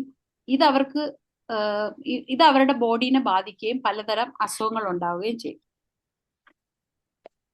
ഒരു 10-20 വർഷം മുമ്പ് നടന്നതാണെങ്കിലും 30 വർഷം മുമ്പ് നടന്നതാണെങ്കിലും ഒറ്റയ്ക്കിരിക്കുന്നത് ഒരു ശീലമുണ്ട്. ഒറ്റയ്ക്കിരിക്കുകയും ആ സംഭവങ്ങളൊക്കെ എല്ലാം ഒന്ന് ഓർത്തെടുക്കുകയും ചെയ്യുന്ന ഒരു സ്വഭാവം അവർക്കുണ്ട്. അവർക്ക് ഒറ്റയ്ക്കിരിക്കാൻ ഇഷ്ടമാണ്, ഡിസയർ സോളിറ്റ്യൂഡ്. ഞാൻ പറഞ്ഞ പോലെ തന്നെ ഒറ്റയ്ക്കിരിക്കും. ഒറ്റയ്ക്കിരിക്കുന്ന അവരുടെ ആ ഒരു ഇത് കാണുമ്പോൾ തന്നെ എങ്ങനെ വെച്ചാൽ എങ്ങോട്ടാരും വന്ന് ഉപദ്രവിക്കരുത്, ഞാൻ ആരെയും ഉപദ്രവിക്കാനായിട്ട് അങ്ങോട്ട് വരുന്നില്ല എന്നുള്ള ഒരു സ്വഭാവമായിരിക്കും അവർക്ക്. പിന്നെ ഞാൻ നേരത്തെ പറഞ്ഞല്ലോ, ഞാൻ അവിടുത്തെ ഉപ്പും ചോറും തിന്നവനാണ് എന്ന് പറയുന്ന ഒരു നന്ദി സൂചകമാണ്. എന്ന് പറയുന്നത് പോലെ നാട്രമൂറിന് ആ നന്ദിയുണ്ട്, വിശ്വസ്തതയുണ്ട്. ഇപ്പോൾ ഒരാളോട് അവർ നന്ദി കാണിക്കും, അവർ വിശ്വസ്തത കാണിക്കും. ഒരു സ്ഥാപനത്തിൽ വർക്ക് ചെയ്യുവാണെങ്കിൽ അവിടെ പൂർണ്ണമായ വിശ്വസ്തനായിരിക്കും. ആ സ്ഥാപനത്തോട് നന്ദി കാണിക്കും, ഇടപഴകുന്നവരോട് നന്ദി കാണിക്കും. പക്ഷെ ഇതെല്ലാം എന്താ പറ്റുന്നതെന്ന് പറഞ്ഞാൽ നമ്മളെല്ലാരും അതെ ഈ കാണിക്കുന്നതനുസരിച്ച് നമ്മൾ തിരിച്ച് പ്രതീക്ഷിക്കും. അപ്പൊ ഇവർക്ക് അത് തിരിച്ചു കിട്ടിയില്ലെങ്കിലും വലിയ വിഷമമുണ്ടാവും. പക്ഷെ ജനറലി അവര് ഉപ്പും ചോറും തിന്നാൻ നന്ദിയുള്ള ആൾക്കാരായിരിക്കും, ഭയങ്കര ലോയലായിരിക്കും അവര്. പിന്നെ ശരിക്കും പറഞ്ഞാൽ ഇവരുടെ പ്രസൻസും മറ്റുള്ളവർക്ക് ഭയങ്കര ഇത് തന്നെയാണ് കേട്ടോ. എന്ന് പറഞ്ഞാൽ നമ്മള് ഇപ്പം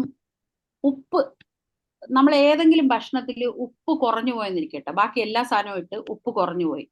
നമുക്കത് തിന്നുമ്പോൾ ഒരു ടേസ്റ്റും കാണത്തില്ല. എന്ന് പറഞ്ഞതുപോലെയാണ് ഇവരുടെ പ്രസൻസും ഇവരുടെ അവിടെ ചെയ്യുന്ന കാര്യം. അവരെല്ലാം പെർഫെക്റ്റ് ആയിട്ടാണല്ലോ ചെയ്യുന്നത്. അപ്പൊ അതുകൊണ്ട് അവരുടെ പ്രസൻസും അവരുടെ ഇതും ഒക്കെ അവിടെ ഉപ്പിന്റെ പോലത്തെ തന്നെ സാന്നിധ്യമാണ് കൊടുക്കുന്നത്.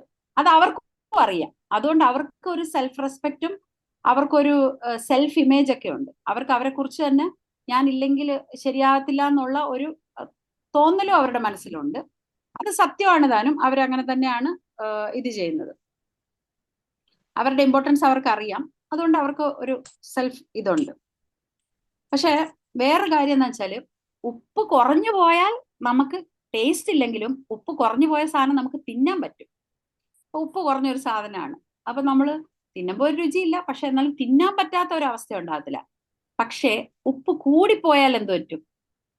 നമുക്ക് തിന്നാൻ പറ്റത്തില്ല. നമുക്കത് ഇറക്കാനോ വായിലിടുമ്പോൾ തന്നെ നമുക്ക് ഒരു സ്പൂൺ ഉപ്പ് കൂടെ കൂടുതലിട്ട് നമ്മൾ ഇടുന്ന സാധനത്തിൽ അപ്പൊ നമുക്കത് ഇറക്കാൻ പറ്റത്തില്ല. പിന്നെ ഉപ്പ് കുറയ്ക്കാൻ വല്ല ഉരുളക്കിഴങ്ങോ അതോ ഇതോ ഒക്കെ നമ്മൾ കുറെ ടെക്നിക്കുകളൊക്കെ ഉണ്ട്. അങ്ങനെ എന്തെങ്കിലുമൊക്കെ ചെയ്തിട്ടേ നമുക്ക് തിന്നാൻ പറ്റത്തുള്ളൂ. അല്ലാതെ ആ ഉപ്പോട് കൂടി തന്നെ നമുക്ക് ആ സാധനം തിന്നാനായിട്ട് സാധിക്കത്തില്ല. അപ്പൊ എന്ത് പറ്റും എന്ന് പറഞ്ഞാൽ നമ്മൾ എന്ത് പറ്റും? ആ ഭക്ഷണം റിജക്റ്റ് ചെയ്യും. നമ്മൾ വേണ്ട, എനിക്ക് വേണ്ട എന്ന് പറയും. മറ്റേത് ഉപ്പില്ലെങ്കിലും കുഴപ്പമില്ല. നമ്മള് ഇപ്പൊ 2 എണ്ണം തിന്നുന്നതിന് പകരം 1 തിന്നും. ഉപ്പില്ലാതെ നമുക്ക് കടിച്ചിറക്കാം. പക്ഷെ ഉപ്പ് കൂടിപ്പോയാൽ നമ്മൾ അതിനെ റിജക്റ്റ് ചെയ്യും. അപ്പൊ ഈ റിജക്ഷൻ, അതാണ് കൂടിപ്പോയാൽ റിജക്റ്റ് ചെയ്യും എന്നുള്ളൊരു ഭയമാണ്. ഞാൻ പറയുന്നത് മനസ്സിലാകുന്നുണ്ടോ? ഉപ്പ് കുറഞ്ഞു പോയാൽ കുഴപ്പമില്ല, പക്ഷെ കൂടിപ്പോയാൽ റിജക്റ്റ് ചെയ്യും. അപ്പം ഫിയർ ഓഫ് റിജക്ഷൻ ഇത് അവരുടെ ഒരു മെയിൻ സിംറ്റം ആണ്. അതുകൊണ്ടാണ് ഈ റിജക്ഷനെ ഫിയർ ചെയ്യുന്നത് കൊണ്ടാണ് അവര് ഒരു സ്ഥലത്തും ആവശ്യമില്ലാതെ സംസാരിക്കാത്തതും ആവശ്യമില്ലാതെ കൂട്ടുപിടിക്കാൻ പോകാത്തതും ആവശ്യമില്ലാതെ ഫ്രണ്ട്ഷിപ്പ് എടുക്കാത്തതും എല്ലാം ഈ റിജക്ഷനെ പേടിച്ചിട്ടാണ്.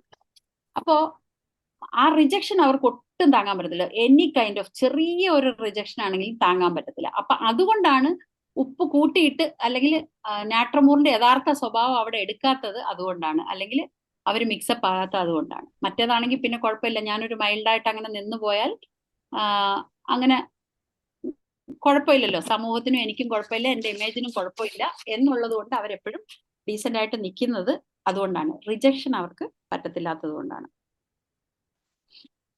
അതുകൊണ്ട് നാട്രമൂർ എപ്പോഴും സ്വന്തം നിലവിട്ട് പെരുമാറത്തില്ല. അവരെപ്പോഴും അങ്ങനെ തന്നെ നിൽക്കും. ഒരുപാട് ഫിയറുകൾ ഉണ്ട്.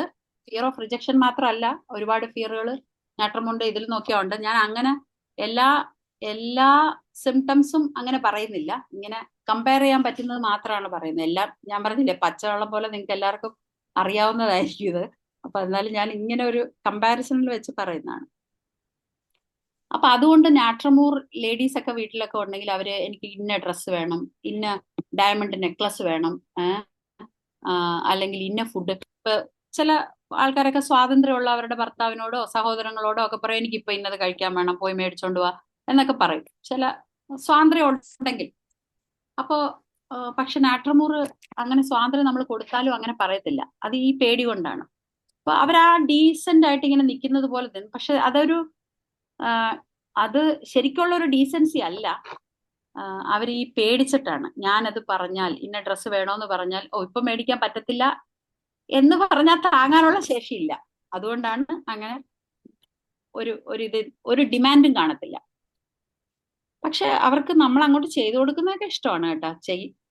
ചെയ്യണം എന്നുള്ള ഉള്ളിന്റെ ഉള്ളിൽ ആഗ്രഹമൊക്കെ ഉണ്ട്. പക്ഷെ അത് ഒരിക്കലും ഡിമാൻഡ് ചെയ്യത്തില്ല. ചെയ്താലും വേണ്ടായിരുന്നു എന്നുള്ള രീതിയിലേ പറയത്തുള്ളൂ. പൊതുവെ എല്ലാവരും നാട്രമൂർ അല്ലെങ്കിലും പല ലേഡീസും ഈ സിംറ്റംസ് കാണിക്കലുണ്ട്. കാരണം എൻ്റെ അടുത്ത് കൗൺസിലിങ്ങിനൊക്കെ വരുന്ന ആൾക്കാർ പറയും ഇവക്ക് വേണമെങ്കിൽ പറഞ്ഞൂടെ എന്ന് മിക്കവാറും ആൾക്കാർ പറയും. അപ്പൊ അവർ പറയും ഞാൻ ചോദിച്ചിട്ട് വേണോ തരാന്, ഞാൻ ചോദിക്കണോ എന്ന് പറയാറുണ്ട്. അപ്പൊ എനിക്കൊന്ന് പുരുഷന്മാർക്ക് അങ്ങനെ ചോദിക്കാത്തത് കൊണ്ട് വേണം എന്ന് പുരുഷന്മാർ മനസ്സിലാക്കത്തില്ല എന്ന് തോന്നുന്നുണ്ട്. ഇപ്പോ എന്താ പറയുന്നത്, എല്ലാവർക്കും ഡ്രസ്സ് എടുക്കാൻ പോയി. അപ്പോഴത്തേക്ക് മക്കൾക്കും ഒക്കെ ഡ്രസ്സ് എടുത്തപ്പോ നീ ഒരു ഡ്രസ്സ് എടുത്തോ എന്ന് പറഞ്ഞു. അപ്പൊ ഈ ലേഡി പറഞ്ഞു വേണ്ട, എനിക്ക് ഡ്രസ്സ് ഒന്നും വേണ്ട, പിന്നെ മോൻ എടുക്കാൻ വേണ്ടി വന്നതല്ലേ എന്നൊക്കെ പറഞ്ഞു പോയി. അത് കഴിഞ്ഞ് വേണ്ടാന്ന് പറഞ്ഞു. അത് കഴിഞ്ഞ് ഭക്ഷണം കഴിക്കാൻ പോയപ്പോഴും പറഞ്ഞു എനിക്കൊന്നും വേണ്ട എന്നൊക്കെ പറഞ്ഞു. പക്ഷെ അവരുടെ ഉള്ളിന്റെ ഉള്ളില് വേണ്ടാന്ന് പറഞ്ഞാലും ഹസ്ബൻഡ് നിർബന്ധിച്ചൊരെണ്ണം എടുക്കുമായിരിക്കും, അല്ലെങ്കിൽ എനിക്ക് ഇഷ്ടപ്പെട്ട ഒരു സാധനം മേടിക്കുമായിരിക്കും എന്ന് നാട്രമൂർ അല്ലാത്ത ലേഡീസും അങ്ങനെ ചിന്തിക്കുന്നുണ്ട് ഒരുപാട് പേര്. എന്നിട്ട് അവർക്ക് അതൊരു വിഷമമാണ്. കാരണം എന്നെ കൺസിഡർ ചെയ്തില്ലല്ലോ, എനിക്ക് വേണ്ടത് മേടിക്കണമെന്ന് അവർക്ക് തോന്നില്ല. ഞാൻ വേണോന്ന് പറഞ്ഞിട്ട് വേണോ മേടിക്കാൻ? അല്ലെങ്കിൽ ഞാൻ അവിടെ കിടന്ന് പിള്ളേർ വേളം വെച്ചതുപോലെ പറയണോ എനിക്ക് വേണം? അപ്പൊ ഭർത്താവിന്റെ വിചാരം എന്താണ്? വേണമെങ്കിൽ പറയാമല്ലോ, എന്നോട് സ്വാതന്ത്ര്യം ഉണ്ടല്ലോ എന്നാണ് അവര് വിചാരിക്കുന്നത്. അപ്പൊ അങ്ങനെ പല നാട്രമൂർ തന്നെ ആകണമെന്നില്ല. എന്നാലും നാട്രമൂർ അങ്ങനെ പറഞ്ഞു മേടിക്കൂല. കാരണം പറ്റൂലെന്നെങ്ങാനും പറഞ്ഞു പോയാൽ എന്ത് ചെയ്യും എന്ന് വിചാരിച്ചു. പിന്നെ ഞാൻ നേരത്തെ പറഞ്ഞല്ലോ, ഇവരുടെ ഇമോഷൻസ് ഒന്നും പുറത്തു വിടത്തില്ല. അപ്പൊ കോൺസ്റ്റിപ്പേഷൻ ഉണ്ട് നാട്രമൂറിൽ. അപ്പൊ ഇമോഷൻസോ ഇവരുടെ വിഷമങ്ങളോ ഒന്നും പുറത്തു വിടാത്തത് കൊണ്ട് ഇവർക്ക് ഇവരുടെ ശരീരത്തിലെ മാലിന്യങ്ങളും പുറത്തു വിടാനായിട്ടുള്ള ബുദ്ധിമുട്ടുണ്ടാവും. അതുകൊണ്ട് അവർക്ക് കോൺസ്റ്റിപ്പേഷൻ ഉണ്ടാകും. ദേഷ്യം ഒന്നും പുറത്തു വിടത്തില്ല, ആരോടും ഡിസ്കസ് ചെയ്യുന്നില്ല അതുകൊണ്ട്. പിന്നെ അനീമിയ ഉണ്ടാകും. അത് ഈ പറഞ്ഞതുപോലെ നമുക്ക് എന്താ പറയുന്ന അയൺ അബ്സോർപ്ഷൻ കുറയും. കാരണം അവരങ്ങനത്തെ ഒരു നേച്ചർ ആയതുകൊണ്ട്. പിന്നെ ഹെഡേക്ക് പറയുമ്പോഴത്തേക്ക് 1000 ഹാമേഴ്സ്, ഒരുപാട് 1000 ഇതിട്ടടിക്കുന്നത് പോലത്തെ വേദനയാന്ന് പറയും. എന്താന്ന് വെച്ചാല് അവരുടെ തലയിൽ കൂടെ 1000 കാര്യങ്ങൾ ഓടുമല്ലേ. കൊച്ചിലെ 4 വയസ്സ് എന്ന് ഓർമ്മയുണ്ടോ ആ ഓർമ്മയുള്ള വയസ്സ് മുതല് അവര് കേട്ടിട്ടുള്ളതും കണ്ടിട്ടുള്ളതുമായിട്ട് ഒരാളെ ഒരു ഇൻസൾട്ട് ചെയ്യാൻ വേണ്ടി പറഞ്ഞതല്ലാത്ത കാര്യങ്ങൾ പോലും അവരുടെ മനസ്സിൽ കിടന്ന് ഇങ്ങനെ ഓടുവാണ്. അപ്പൊ അതുകൊണ്ട് നമുക്ക് അങ്ങനെ 1000 കാര്യങ്ങൾ ഉള്ളത് കൊണ്ടാണ് അങ്ങനത്തെ തരത്തിലുള്ള ഒരു ഹെഡേക്ക് വരുന്നതെന്ന് നമുക്ക് പറയാം. പിന്നെ ജനറലി പറയുമ്പോഴത്തേക്ക് ഞാൻ നേരത്തെ പറഞ്ഞല്ലോ, ഭയങ്കര ഹെൽപ്ഫുൾ ആയിരിക്കും, സിമ്പതിയൊക്കെ ആയിരിക്കും. പക്ഷെ അവര് അങ്ങനത്തെ ഒരു പോസിറ്റീവ് ക്യാരക്ടറും ആണ്. പക്ഷെ പിന്നീട് അവർ നെഗറ്റീവ് ആവും. അപ്പോഴാണ് തിരിച്ചു കിട്ടാതെ വരുമ്പോൾ നെഗറ്റീവ് ആകുമ്പോൾ അവര് എപ്പോഴും wants to be alone, aversion to company. ഒരു റിലേഷനിൽ ഒരുപാട് ദിവസം നിൽക്കാൻ പറ്റത്തില്ല. കാരണം എങ്ങനെയൊക്കെ എത്ര വലിയ ബന്ധമാണെന്ന് പറഞ്ഞാലും നമ്മൾ ഇതുപോലെ എനിക്ക് അയ്യോ ഇപ്പൊ പറ്റത്തില്ല, എന്നെ കൊണ്ട് ഇപ്പൊ സാധിക്കത്തില്ല, ഇന്ന് എനിക്കത് വരാൻ പറ്റത്തില്ല എന്നൊക്കെ നമ്മൾ പറയുമല്ലോ. അപ്പൊ അത് അവർക്ക് താങ്ങാൻ പറ്റാത്തത് കൊണ്ട് ഒരു റിലേഷനിൽ കണ്ടിന്യൂസ് ആയിട്ട് നിൽക്കാൻ പറ്റത്തില്ല. പക്ഷെ വേറൊരു കാര്യമുണ്ട്, ഇവർ ഈ മണ്ടത്തരങ്ങളുള്ള റിലേഷൻസിൽ ചെന്ന് പെടുകയും ചെയ്യും. കാരണം ആ റിലേഷനിൽ കിട്ടുന്ന ഒരു സെക്യൂരിറ്റി ഉണ്ട്. അപ്പൊ ഇപ്പൊ പിന്നെ വിവാഹിതരായിട്ട് ഉള്ള ആളുകളുമായിട്ടുള്ള പ്രണയം, അല്ലെങ്കിൽ നമുക്ക് ചേരുന്ന ഒരു തരത്തിലുള്ള ആളുകളോ അല്ലാത്തവരായിട്ടുള്ള പ്രണയം, അതിലൊക്കെ കിട്ടുന്ന ഒരു സെക്യൂരിറ്റി കൊണ്ട് ഇവരുടെ റിലേഷൻഷിപ്പിൽ ഒരുപാട് പ്രോബ്ലം ഉണ്ടാകും. അവർക്ക് അതെന്ത് ചെയ്യണമെന്ന് അറിയത്തില്ല. സത്യത്തിൽ അവരുടെ റിലേഷൻഷിപ്പൊക്കെ ഇഷ്ടപ്പെടുന്നവരാണ്. അപ്പം ചിലപ്പം ശരിയായ ഒരു റിലേഷൻഷിപ്പ് എന്ന് പറഞ്ഞാൽ നമ്മൾ സ്വാതന്ത്ര്യമായിട്ട് ഇല്ല പറ്റത്തില്ല എന്നൊക്കെ പറയുന്നത് അംഗീകരിക്കുന്നതായിരിക്കും. പക്ഷെ ഇവർക്കത് അംഗീകരിക്കാൻ പറ്റത്തില്ലല്ലോ. അപ്പൊ ഇവര് ആവശ്യമില്ലാത്ത ചില റിലേഷൻഷിപ്പിൽ ചെന്ന് ചാടുകയും ചെയ്യും. അങ്ങനെയുണ്ട്. പിന്നെ ഫിസിക്കൽ പറയുമ്പം നമ്മളെപ്പോഴും നാട്രമൂർ ലീനാണ്, മെലിഞ്ഞവരാണെന്നാണ് പറയുന്നത്. മെലിഞ്ഞവർ തന്നെയാണ്, വണ്ണം ഉള്ളവരും ഉണ്ട്. അതെന്താന്ന് വെച്ചാൽ വാട്ടർ റിട്ടൻഷൻ. നമ്മള് എന്താ പറയുന്നത്, വെള്ളം പിടിച്ചു വെക്കും. നമ്മൾ ഉപ്പ് വെളിയിൽ വെച്ചാൽ മോയ്സ്ചർ അബ്സോർവ് ചെയ്യുമെന്ന് പറയുന്ന പോലെ നമ്മുടെ വെള്ളം പിടിച്ചു വെക്കും. വാട്ടർ റിട്ടൻഷൻ ഉള്ളത് കൊണ്ട് ആ വാട്ടർ റിട്ടൻഷൻ, അതായത് അങ്ങനത്തെ തടിയുള്ള ആൾക്കാരും കാണും. അപ്പൊ അങ്ങനെ തടിയുള്ളവരായിരിക്കും, അനീമിക് ആയിരിക്കും. പിന്നെ പ്രൊഫ്യൂസ് ഡിസ്ചാർജസ് ആയിരിക്കും. അത് മൂക്കിൽ നിന്നാണെങ്കിലും കണ്ണിൽ നിന്നാണെങ്കിലും ഒക്കെ ഡിസ്ചാർജസ്, സ്വെറ്റ് അതൊക്കെ കൂടുതലായിരിക്കും. പിന്നെ ഡിസയർ അവേർഷൻ ഒക്കെ നമുക്കറിയാം. പിന്നെ സൺ അഗ്രവേഷൻ, നമ്മളിപ്പം സൂര്യൻ ഉദിക്കുന്നതും അസ്തമിക്കുന്നതും ഒക്കെ കാണാൻ വേണ്ടി നമ്മൾ കടലിന്റെ അവിടെ പോകാറുണ്ട്. അപ്പം സൂര്യൻ ഉദിക്കുന്നത് മുതൽ അസ്തമിക്കുന്നത് വരെ കടൽ ഡിസ്റ്റർബ്ഡ് ആണ് എന്ന് പറയുന്ന പോലെ. എന്ന് പറഞ്ഞാൽ അവിടുന്ന് ഉദിച്ച് അവിടുന്ന് അസ്തമിച്ച് കഴിയുമ്പോൾ അവരുടെ ഡ്യൂട്ടി കഴിഞ്ഞു. ഞാൻ ചുമ്മാ പറയുന്ന കേട്ടോ ഇതൊക്കെ. അപ്പം എന്താ പറയുന്നത്, സൺറൈസ് ടു സൺസെറ്റ് എന്ന് പറയുന്ന ആ ഒരു ഇത് ഓർത്തു വെക്കാൻ വേണ്ടി പറയുന്ന. അപ്പൊ അത് കഴിയുമ്പോൾ ശാന്തമായി സ്വസ്ഥമായി. ഒരു ചില്ലി പേഷ്യൻസ് ആണെങ്കിലും വാം അഗ്രവേഷൻ ആണ്, അവർക്ക് ചൂട് കൊണ്ട് പറ്റത്തില്ല. അപ്പൊ ചൂട്, അതുകൊണ്ടാണ് സൺ ഹെഡേക്ക് ഒക്കെ ഉണ്ടാവുന്നത്. ഡിപ്രഷൻ, സാഡ്, കൺസൊലേഷൻ, ഇതെല്ലാം അഗ്രവേഷൻ ആണ്. ഇപ്പോ ഞാനൊരു വീട്ടില് മരിപ്പിന് പോയി. അപ്പൊ ഞാനിങ്ങനെ എന്താ പറയുന്നത്, കുഴപ്പമില്ല എന്നാലും അമ്മയെ എത്ര നാൾ നോക്കാനൊക്കെ പറ്റിയല്ലോ എന്നൊക്കെ പറഞ്ഞ് അവരെ ഒന്ന് കുറച്ചു നേരം അവരുമായിട്ട് അല്ലാതെ സംസാരിച്ചുകൊണ്ടിരുന്നു. കുറച്ച് കഴിഞ്ഞപ്പോഴത്തേക്ക് ഞാൻ പോകാൻ നേരത്തെ കുഴപ്പമില്ല അമ്മയെ നോക്കാനൊക്കെ പറ്റിയല്ലോ, അമ്മയെ കൂടെ നിർത്താനൊക്കെ പറ്റിയല്ലോ എന്ന് പറഞ്ഞപ്പോഴത്തേക്ക് ആ ലേഡി എൻ്റെ അടുത്ത് പറഞ്ഞു എന്ന് പറഞ്ഞു അമ്മ എനിക്ക് ഇത്ര നാൾ പറ്റിയല്ലോ എന്ന് ഞാൻ ചോദിച്ചു എന്ന് പറഞ്ഞു ഇനിയും എനിക്ക് എൻ്റെ അമ്മ വേണമായിരുന്നു എനിക്കങ്ങനെ പറഞ്ഞാൽ പറ്റത്തില്ല എന്ന് പറഞ്ഞ് അവര് അതിനെ റിയാക്ട് ചെയ്യുക. അതായത് അപ്പൊ ഈ കൺസോളേഷൻ നമ്മൾ ആ കൺസോൾവ് ചെയ്യാൻ പോയത് അവർക്ക് ഇഷ്ടപ്പെട്ടിട്ടില്ല. അപ്പൊ നമ്മൾ തന്നെ ഇങ്ങനെ നമ്മുടെ മുമ്പിൽ പല എക്സാമ്പിൾ കാണും. നമ്മളുടെ മനസ്സിലൊരു നമ്മളിപ്പോ ഒരു പേഷ്യന്റ് ആയിട്ടല്ല മുമ്പിൽ വരുന്നതെന്ന് പറയുമ്പോൾ നമ്മളുടെ മനസ്സിലൊരു ധാരണ നമ്മൾ പോകുമ്പോൾ നമ്മൾ അവരെ കൺസോൾ ചെയ്യണം എന്നുള്ളതാണ്. അപ്പൊ സത്യത്തിൽ അവർക്ക് ഭയങ്കര ദേഷ്യമായി എന്ന് പറഞ്ഞ് ഞാൻ നോക്കി എന്ന് പറഞ്ഞിട്ട് എനിക്ക് ഇപ്പൊ അമ്മ മരിച്ചോണമെന്നാണ്, അല്ലെങ്കിൽ ഇത്ര വയസ്സ് വരെ ജീവിച്ചത് കൊണ്ട് എനിക്ക് അങ്ങനെ അല്ലായിരുന്നു, എനിക്ക് ഇനിയും വേണമായിരുന്നു എന്ന് പറഞ്ഞു. അപ്പൊ ശരിക്കും ഞാൻ അങ്ങനെ മനസ്സിൽ ഓർത്ത് പുള്ളിക്കാരിക്ക് കൺസലേഷൻ അഗ്രവേഷൻ. അപ്പൊ ഞാൻ മനസ്സിലോർത്തെ വേറെ ആരെങ്കിലും ഒക്കെ ഇതുപോലെ സമാധാനിപ്പിക്കുന്നില്ല. അപ്പൊ അവർക്കൊക്കെ കിട്ടുമ്പോ അവർക്ക് സത്യം പറഞ്ഞാൽ ദേഷ്യം വരത്തുള്ളൂ. അവര് എന്തു പറയും, മറ്റുള്ളവരോട് പോയി ഞാൻ അവരെ ഒന്ന് സമാധാനിപ്പിക്കാൻ പോയപ്പോ അവരെന്നെ കടിച്ചു കീറാൻ നിൽക്കുമല്ലേ എന്നേ പറയത്തുള്ളൂ. കാരണം എനിക്ക് തന്നെ പെട്ടെന്ന് ഷോക്കായി പോയി, എന്താണാവോ പറയുന്നത്. പിന്നെ ഞാനൊന്നും പറഞ്ഞില്ല. അവരുടെ ആ സങ്കടം അവർക്ക് അങ്ങനെ, കാരണം ഇപ്പൊ നഷ്ടപ്പെട്ടു പോയത് അംഗീകരിച്ചോളൂ എന്ന് പറയുമ്പോൾ അത് അക്സെപ്റ്റ് ചെയ്യാൻ പെട്ടെന്ന് അവർക്ക് സാധിക്കുന്നില്ല എന്നുള്ളതാണ് അവരുടെ ആ റിയാക്ഷൻ. അപ്പൊ ഇങ്ങനെ പെട്ടെന്ന് നമ്മൾ കൺസോൾ ചെയ്യുമ്പോൾ റിയാക്ട് ചെയ്യുന്ന ആൾക്കാരും നമ്മുടെ ചുറ്റും ഒരുപാട് ഉണ്ട്.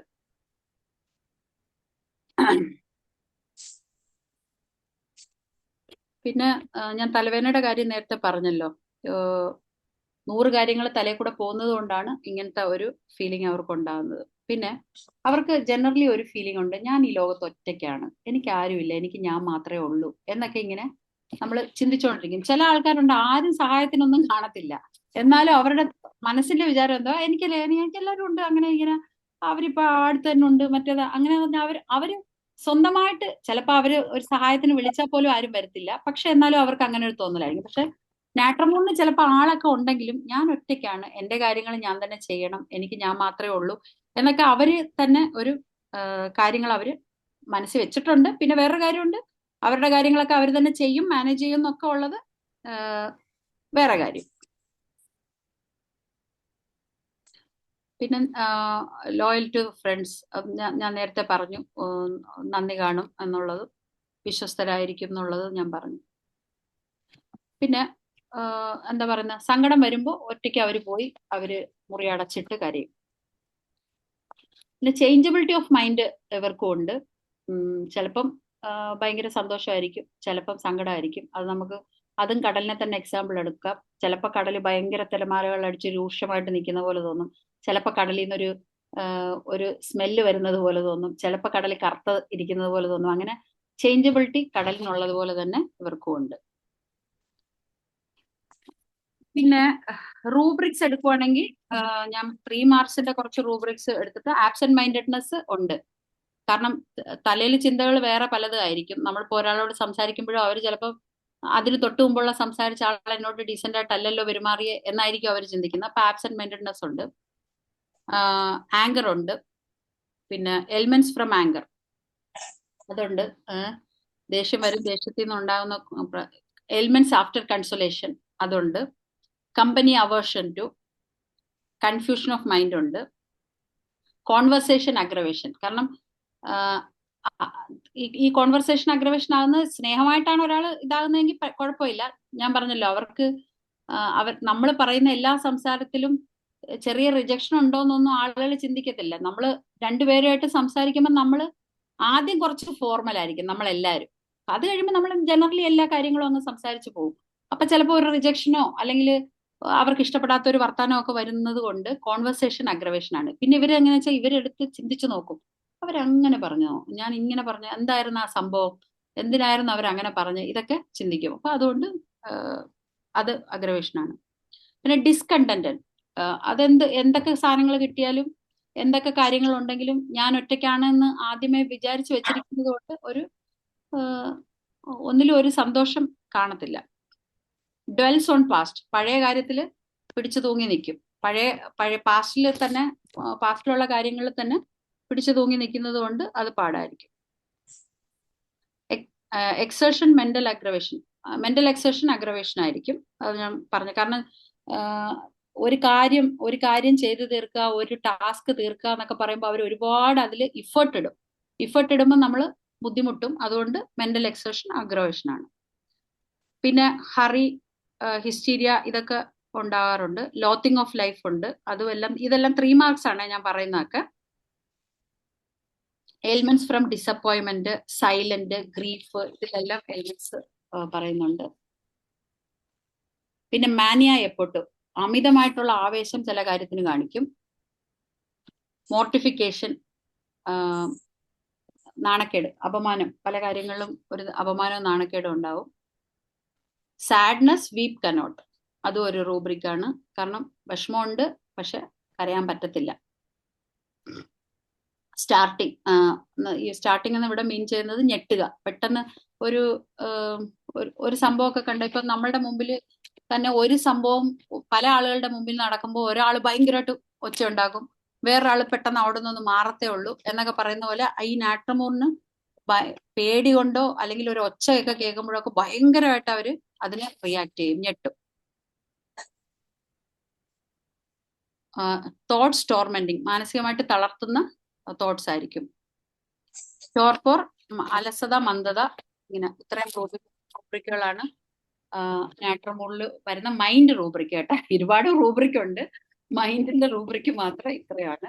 പിന്നെ ഈ പറഞ്ഞ പോലെ നാട്രമൂറിന് ഒരുപാട് സിംറ്റംസ് ഉണ്ട്, എല്ലാ ഇതിലും അഫക്റ്റ് ചെയ്യുന്നതാണ്. പക്ഷെ ഞാന് മൈൻഡും കുറച്ച് കമ്പാരിസണും വെച്ചാണ് ഇത്രയും പറഞ്ഞത്.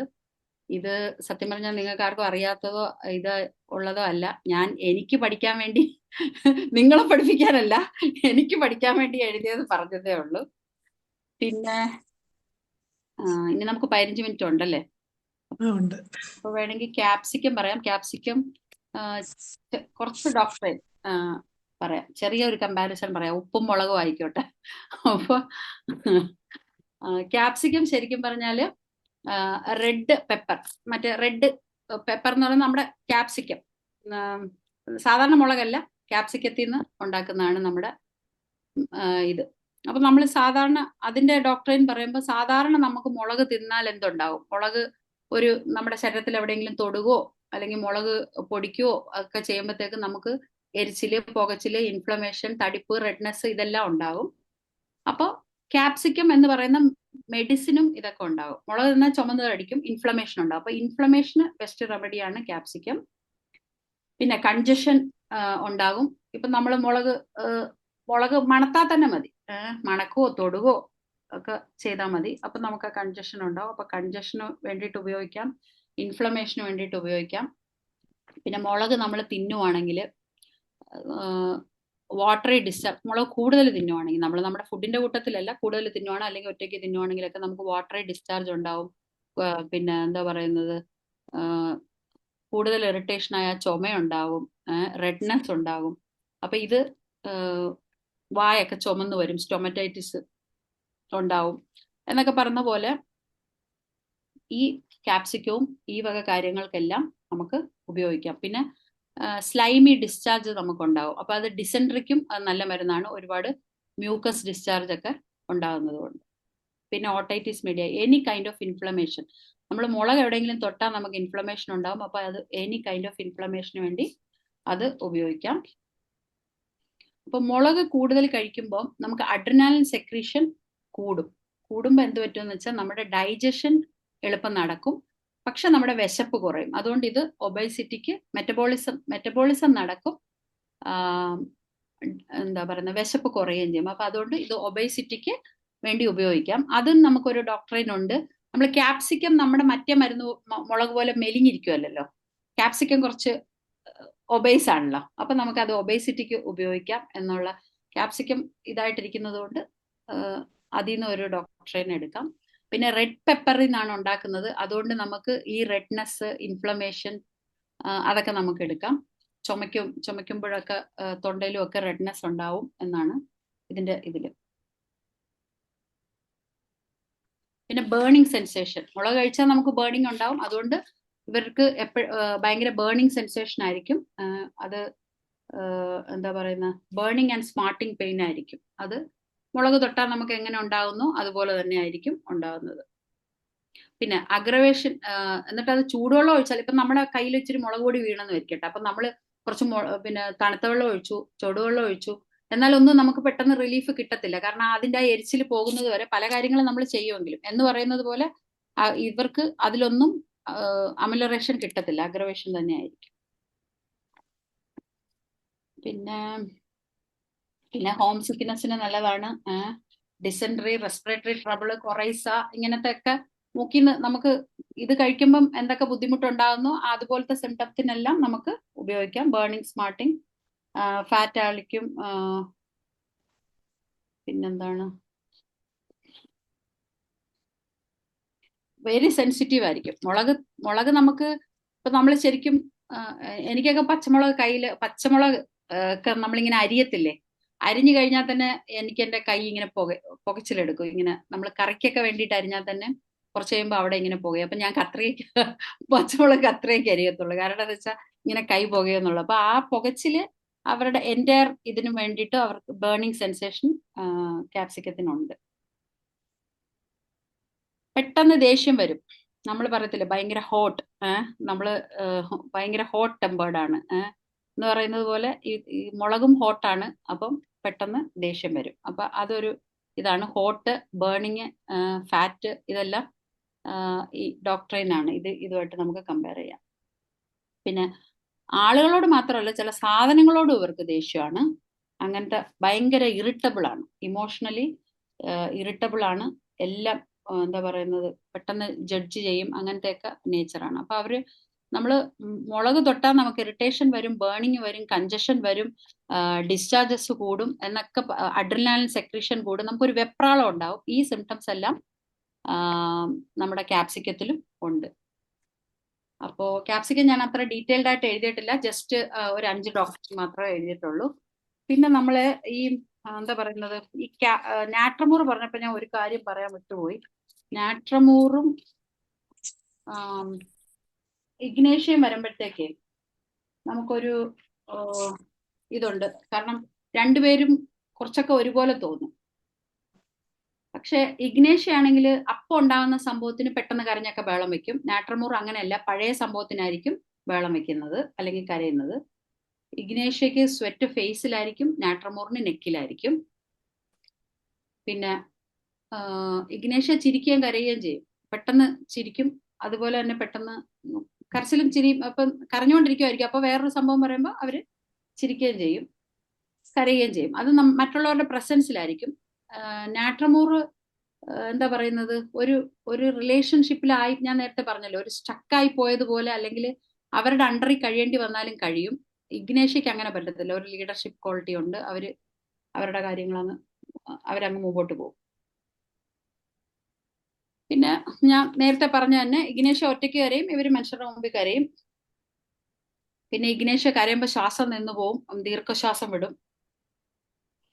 അൺകൺട്രോളബിൾ ലാഫ് ആയിരിക്കും ഇഗ്നേഷ്യക്ക്. മറ്റേവര് എല്ലാം അവരുടെ ഒരു കൺട്രോളിലായിരിക്കും ചെയ്യുന്നത്. അതാണ് വ്യത്യാസം. ഇത്രയും തന്നെ പറയാനുള്ളൂ. ഇനി ഞാൻ പറയാത്ത പോയിന്റ്സ് ആർക്കെങ്കിലും പറയാം, അല്ലെങ്കിൽ ആരുടെങ്കിലും കേസസ് ഉണ്ടെങ്കിൽ പറയാം. ഇത് എന്താ പറയുന്ന ഒരു 7 മിനിറ്റ്സ് നമുക്കുണ്ട്. എന്തായാലും വളരെ ഭംഗിയായി ഉപ്പും മുളകിനെയും നമ്മളുടെ മുമ്പിൽ അവതരിപ്പിച്ചിരിക്കുകയാണ്. ഇനി ആർക്കെങ്കിലും ഡോക്ടറോട് എന്തെങ്കിലും കൂട്ടിച്ചേർക്കാനുണ്ടെങ്കിലോ അല്ലെങ്കിൽ സംശയമുണ്ടെങ്കിലോ അഭിപ്രായം പറയാനുണ്ടെങ്കിലോ ഹാൻഡ് റൈസ് ചെയ്യാവുന്നതാണ്. ഇനിയുള്ള നമ്മളുടെ 7 മിനിറ്റേ ഉള്ളൂ. ഹാൻഡ് റൈസ് ചെയ്താൽ അഡ്മിറ്റ് ചെയ്യാം.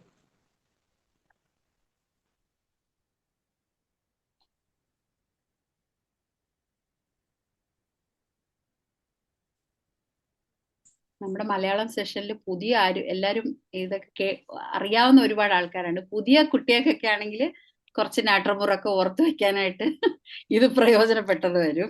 അല്ലല്ല, ഇത് അങ്ങനെ ഡോക്ടർ ചിന്തിക്കേണ്ട. കാരണം ഇത് വളരെ പ്രയോജനമാണ്. കാരണം ഇത്രയും നല്ല രീതിയിൽ നമുക്കത് മനസ്സിലാക്കാൻ പറ്റിയിട്ടുണ്ട്. എത്ര അറിയാമെന്ന് പറഞ്ഞാലും ഒന്നും കൂടെ അത് ഓർമ്മയിലേക്ക് കൊണ്ടുവരാനും അത് തന്നെയല്ല ഇനി ഒരിക്കലും മറക്കത്തില്ല എന്നൊരു സ്റ്റേജിലേക്ക് വരികയും ചെയ്തിട്ടുണ്ട്. Thank you doctor. അതുകൊണ്ട് എല്ലാവർക്കും പ്രയോജനമുള്ളത് തന്നെയാണ്. ഈ രീതിയിൽ പറയുമ്പോൾ ഡോക്ടർ വളരെ വളരെ നല്ല രീതിയിലാണ് ഇത് പറഞ്ഞിരിക്കുന്നത്. ഉപ്പും മുളകും കൂടെ ചേർന്നപ്പം രണ്ടും കൂടെ ശരിയായി. അങ്ങനെ അത്ര നമ്മളാരും ചിന്തിക്കാറില്ലെങ്കിലും രണ്ടും കൂടെ ഒരുമിച്ച് പറഞ്ഞപ്പം രണ്ടും ഒരുപോലെ നമുക്ക് മനസ്സിലായിട്ടുണ്ട്. ആർക്കെങ്കിലും ഇതിനോട് ചേർക്കാനുണ്ടെങ്കിൽ ഒന്ന് ഹാൻഡ് റൈസ് ചെയ്യണേ. അതുപോലെ ഇന്ന് നമുക്ക് എബ്രഹാം വൈദ്യൻ ഡോക്ടർ ഉണ്ടല്ലോ. ഡോക്ടർ ഒന്ന് അൺമ്യൂട്ട് ചെയ്ത് സംസാരിക്കാമോ? കുറച്ചു നാളായല്ലോ.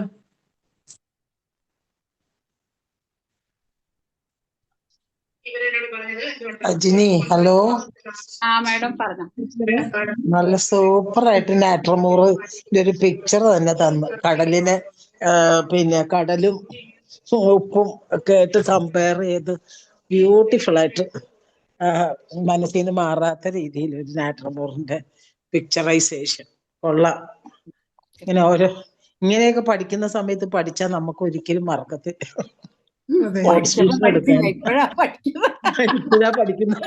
പഠിച്ചപ്പോ വേറെ ജോലികളായിരുന്നു. വളരെ സന്തോഷം തോന്നി. അജനിയെ കണ്ടപ്പോ തന്നെ സന്തോഷമായി, ഇത് കേട്ടപ്പോ അതിനേക്കാളും സന്തോഷമായി. Thank you madam. ഈ പറഞ്ഞത് കേട്ടപ്പോ എനിക്ക് ഭയങ്കര സന്തോഷമായി. ശരി ശരി എന്നാ ഓക്കെ. ഹലോ ഹലോ, കേക്കാം. സജീവ് ഡോക്ടറുടെ ക്ലാസ് വളരെ ഭംഗിയായിരുന്നു, വളരെ ഭംഗിയായിരുന്നു. കാര്യം സൗണ്ട് ഇച്ചിരൂടെ. അയ്യോ, അത് ഇയർഫോൺ വെച്ചേക്കാം. അത് നോക്കട്ടെ, ഇയർഫോൺ മാറ്റിയാല് കേൾക്കുന്നുണ്ട്, പറഞ്ഞോളൂ. ഡോക്ടറുടെ ക്ലാസ് മറക്കാൻ പറ്റാത്ത രീതിയിൽ അത് പ്രസന്റ് ചെയ്തു. അതുകൊണ്ട് പിന്നെ ഒരു അഡീഷണൽ ആയിട്ട് കൂടെ കൂട്ടിച്ചേർക്കാൻ പറ്റിയത്, ഞാൻ ഇപ്പൊ ഗവൺമെന്റ് ഡിസ്പെൻസറി വർക്ക് ചെയ്യുമ്പോൾ, സീതാലയത്തിൽ വർക്ക് ചെയ്യുമ്പോൾ പല ഈ യൂത്തിന്റെ പ്രോബ്ലം ഒരുപാട് വരുന്നു, കൊച്ചുപിള്ളേരുടെ.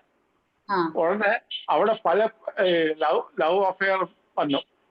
അതായത് കെറ്റിൽ പറഞ്ഞിരിക്കുന്നത് falls in love with unattainable person എന്നത്. സൈ ഡോക്ടർ സൂചിപ്പിച്ചു അത് വളരെ എഫക്റ്റീവായിട്ട് ഇത് കൊണ്ടുപോകാൻ നേരിടാവുന്ന പറ്റി. പിന്നെ നല്ല വീട്ടിലെ പെങ്കൊച്ച് ഓട്ടോക്കാരനായിട്ട് പ്രേമം, അല്ലെങ്കിൽ കൂലിക്കാർക്ക് റൗഡിയായിട്ട് പ്രേമം, അങ്ങനത്തുള്ള പോലീസ് കസ്റ്റഡി എടുത്ത് ചാടിപ്പോയി എടുത്തിട്ട് അങ്ങനത്തുള്ള ട്രെയിനിൽ നിർത്തി ചാടി കാണാൻ വേണ്ടി. അങ്ങനെയുള്ള കേസ് ഒരിക്കൽ കൊല്ലത്ത് ആശുപത്രി വന്നിരുന്നു. അത് ഒരു ദിവസം നാട്രമൂർ കൊടുത്തപ്പോൾ പെട്ടെന്ന് ചെയ്യിച്ചുണ്ടായി. അത് അവർക്ക് യാഥാർത്ഥ്യ ബോധം ഉണ്ടാകുന്നു. ഞാൻ ചിന്തിച്ചോണ്ട് എന്റെ ചിന്താഗതി തെറ്റാവുന്ന യാഥാർത്ഥ്യ ബോധം ഉണ്ടാകുന്നു. അങ്ങനെ നമ്മുടെ അൺഅറ്റൈനബിൾ അങ്ങനത്തെ ലവ് അഫെയറിൽ എഫക്റ്റീവായിട്ട് ഉപയോഗിക്കുന്ന പറ്റിയ സാധനമാണ് എന്ന് ബോധ്യപ്പെട്ടു. അറിഞ്ഞാത്തവർക്ക് വേണ്ടി പറഞ്ഞ എല്ലാവർക്കും അനുഭവം കാണും. അറിഞ്ഞാത്തവർക്ക് വേണ്ടി സൂചിപ്പിച്ചത് മാത്രമല്ല, നമ്മുടെ സീതാലയത്തിൽ കിട്ടിയ അനുഭവമാണ്. സാധാരണ കൗൺസിലിങ്ങിനും ഒക്കെ കൊണ്ടുവരുമ്പോഴേ എത്ര സിറ്റിംഗ് ആയിരിക്കുന്നത്, ഒരു ഡോസ് നാട്രമൂർ കൊടുത്താൽ മതി എന്ന് ഉള്ളത് ഹോമിയോ ഡോക്ടേഴ്സിനല്ലേ അറിയത്തുള്ളൂ. മറ്റേത് ഇങ്ങനെ ഇരിക്കുക, പിന്നെ അവര് സമ്മതിച്ചിട്ട് പോകും, പിന്നെ അടുത്ത പ്രാവശ്യം വരും, പിന്നെ പറയും എനിക്ക് ഒന്ന് സംസാരിച്ചാൽ മതി, അപ്പോഴാ എനിക്കൊരു സമാധാനം കിട്ടത്തുള്ളൂ. ഇങ്ങനെ എന്താ പറയുന്നത്, കാരണം അവരുടെ രീതിക്ക് അനുസരിച്ച് ഇവരെ സംസാരിക്കത്തുള്ളൂ, ബാക്കിയുള്ളവരെല്ലാം. അത് നാട്രമൂർ ഏത് പൊട്ടൻസിയാ എഫക്റ്റീവ് ആയിട്ടുള്ള ഇങ്ങനത്തെ ഏത് പൊട്ടൻസി? ഞങ്ങൾ ചെന്നമ്മക്കാണ് കൊടുത്തോണ്ടിരുന്നത്. അങ്ങനത്തെ ഇതിന് നമ്മൾ എപ്പോഴും ഹൈ പൊട്ടൻസി തന്നെ കൊടുക്കണം അല്ലേ സർ? ചെന്നമ്മക്ക ഞങ്ങൾ കൊടുത്തോണ്ടിരുന്നത്.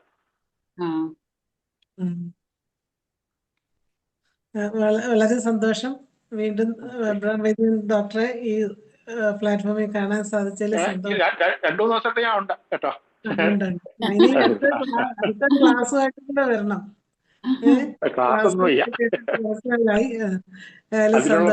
നഷ്ടപ്പെട്ടു. അങ്ങനെ പറയാൻ പാടില്ലല്ലോ, അങ്ങനെ പറയാൻ പറ്റത്തില്ല. ഞാൻ പ്രാക്ടീസ് ചെയ്തില്ല, രോഗികളെ കാണാതെ ഞാൻ പ്രാക്ടീസ് അനുഭവം പറയണെങ്ങനെ. എത്രയോ നാളത്തെ അനുഭവം ഉണ്ട് പറയാൻ. എന്നാലും ഇനി നമുക്ക് അബ്ദുൽ സലാം സാർ വന്നിട്ടുണ്ടല്ലോ. സാറേ, Abdul Salam sir sir just join ചെയ്തെന്നേ ഉള്ളെന്ന് തോന്നുന്നു, ചിലപ്പോ പോയി ഓഫീസിലായിരിക്കും. ചെയ്തിട്ടുള്ളല്ലേ? ആ. ഇനി ആർക്കെങ്കിലും എന്തെങ്കിലും കൂട്ടിച്ചേർക്കാനുണ്ടെങ്കിൽ ഹാൻഡ് റൈസ് ചെയ്താൽ നമുക്ക് ഇനിയിപ്പം സമയം കഴിഞ്ഞു 29 1 മിനിറ്റും കൂടെ ഉള്ളൂ. ക്ലോസ് ചെയ്തേക്കാം ഡോക്ടറെ, ഇനി ഒരു അപ്പൊ ക്ലോസ് ചെയ്യാം. ഷഫീഖ് ഡോക്ടർ, ഡോക്ടർക്ക് നന്ദി പറയണേ. ഷഫീഖ് ഡോക്ടർ, ഷഫീഖ് ഡോക്ടറെ കേൾക്കാവോ? കേൾക്കാം. എന്താണെങ്കിലും അജിനി ഡോക്ടറുടെ പ്രസന്റേഷൻ ഒക്കെ വളരെ അത്യുജ്വലം എന്ന് തന്നെ പറയാം. Thank you sir. അതുകൊണ്ട് ഒരിക്കലും മോശമായിട്ട് തോന്നണ്ട. എല്ലാരും നമ്മളൊന്ന് നേത്രമൂർണ്ണ ഈ രീതിയിൽ പ്രസന്റ് ചെയ്തൊന്നും കേട്ടിട്ടില്ല. അപ്പൊ അതുകൊണ്ട് ഇതൊരു പുതിയ പഠിക്കുന്ന കാലത്ത് പഠിച്ചില്ലെങ്കിലും ഇപ്പൊ പഠിപ്പിക്കാൻ സമയത്ത് നമ്മളെ കൂടുതൽ പഠിക്കേണ്ടി വരുമെന്നുള്ളതിന്റെ ഒരു തെളിവാണ് ഇതൊക്കെ. മനസ്സിലായോ? കാരണം പല ചോദ്യങ്ങളും പല സ്ഥലത്തുനിന്നും വരും. പഠിക്കുന്ന കാലത്ത് അതല്ലേ, എക്സാം ഓറിയന്റഡ് ആയിട്ടല്ലേ ചെയ്യുന്നത്. അതുകൊണ്ട് ഇതാകുമ്പോ നാലറ്റത്തു നിന്നും പല ചോദ്യം വരും എന്നുള്ളത് കൊണ്ട് നല്ല രീതിയിൽ പഠിച്ചിട്ടായിരിക്കും നമ്മൾ പ്രസന്റ് ചെയ്യുന്നത്. എന്താണെങ്കിലും വളരെ നന്നായിരുന്നു. ഇനി ഇതുപോലുള്ള വെറൈറ്റി ക്ലാസ്സുകളുമായിട്ട് ഇനിയും വരിക. IFPCന്റെ പേരിലും എന്റെ സ്വന്തം പേരിലും അതിൽ പങ്കെടുത്ത എല്ലാവരുടെ പേരിലും അഗീതമായ നന്ദി രേഖപ്പെടുത്തുന്നു. അബ്ദുൽ സലാം സാറിനും താങ്ക് യു കേട്ടാ, പുള്ളി വന്നത് അവസാനം വന്നത്. ഏതായാലും നമ്മുടെ 1957 പ്രതിദിന സൂം വെബിനാർ വളരെയധികം ഭംഗിയാക്കിയ അജിനി ഡോക്ടർക്ക് ഒരിക്കൽ കൂടി നന്ദി അറിയിക്കുകയാണ്. അതുപോലെ ഇന്നത്തെ ഈ ക്ലാസ്സിൽ പങ്കെടുത്ത എല്ലാവർക്കും പ്രത്യേകം നന്ദി അറിയിക്കുന്നു. വീണ്ടും ഡോക്ടറുടെ ക്ലാസ്സുകൾ പ്രതീക്ഷിക്കുകയും കൂടി ചെയ്യുന്നു. നമ്മുടെ ഈ സൂം വെബിനാർ ഇവിടെ അവസാനിക്കുകയാണ്. അടുത്ത മരുന്ന് പഠിക്കുമ്പോ അത് ആരെങ്കിലും പഠിപ്പിച്ചാലേ ഞാനും പഠിക്കുള്ളൂ. അതുകൊണ്ട് അടുത്ത മരുന്ന് പഠിച്ചിട്ട് എത്രയും വേഗം വരണമെന്ന് അഭ്യർത്ഥിക്കുകയാണ്. അങ്ങനെ നമ്മുടെ സൂം വെബിനാർ ഇവിടെ അവസാനിക്കുന്നു. എല്ലാവർക്കും ശുഭരാത്രി.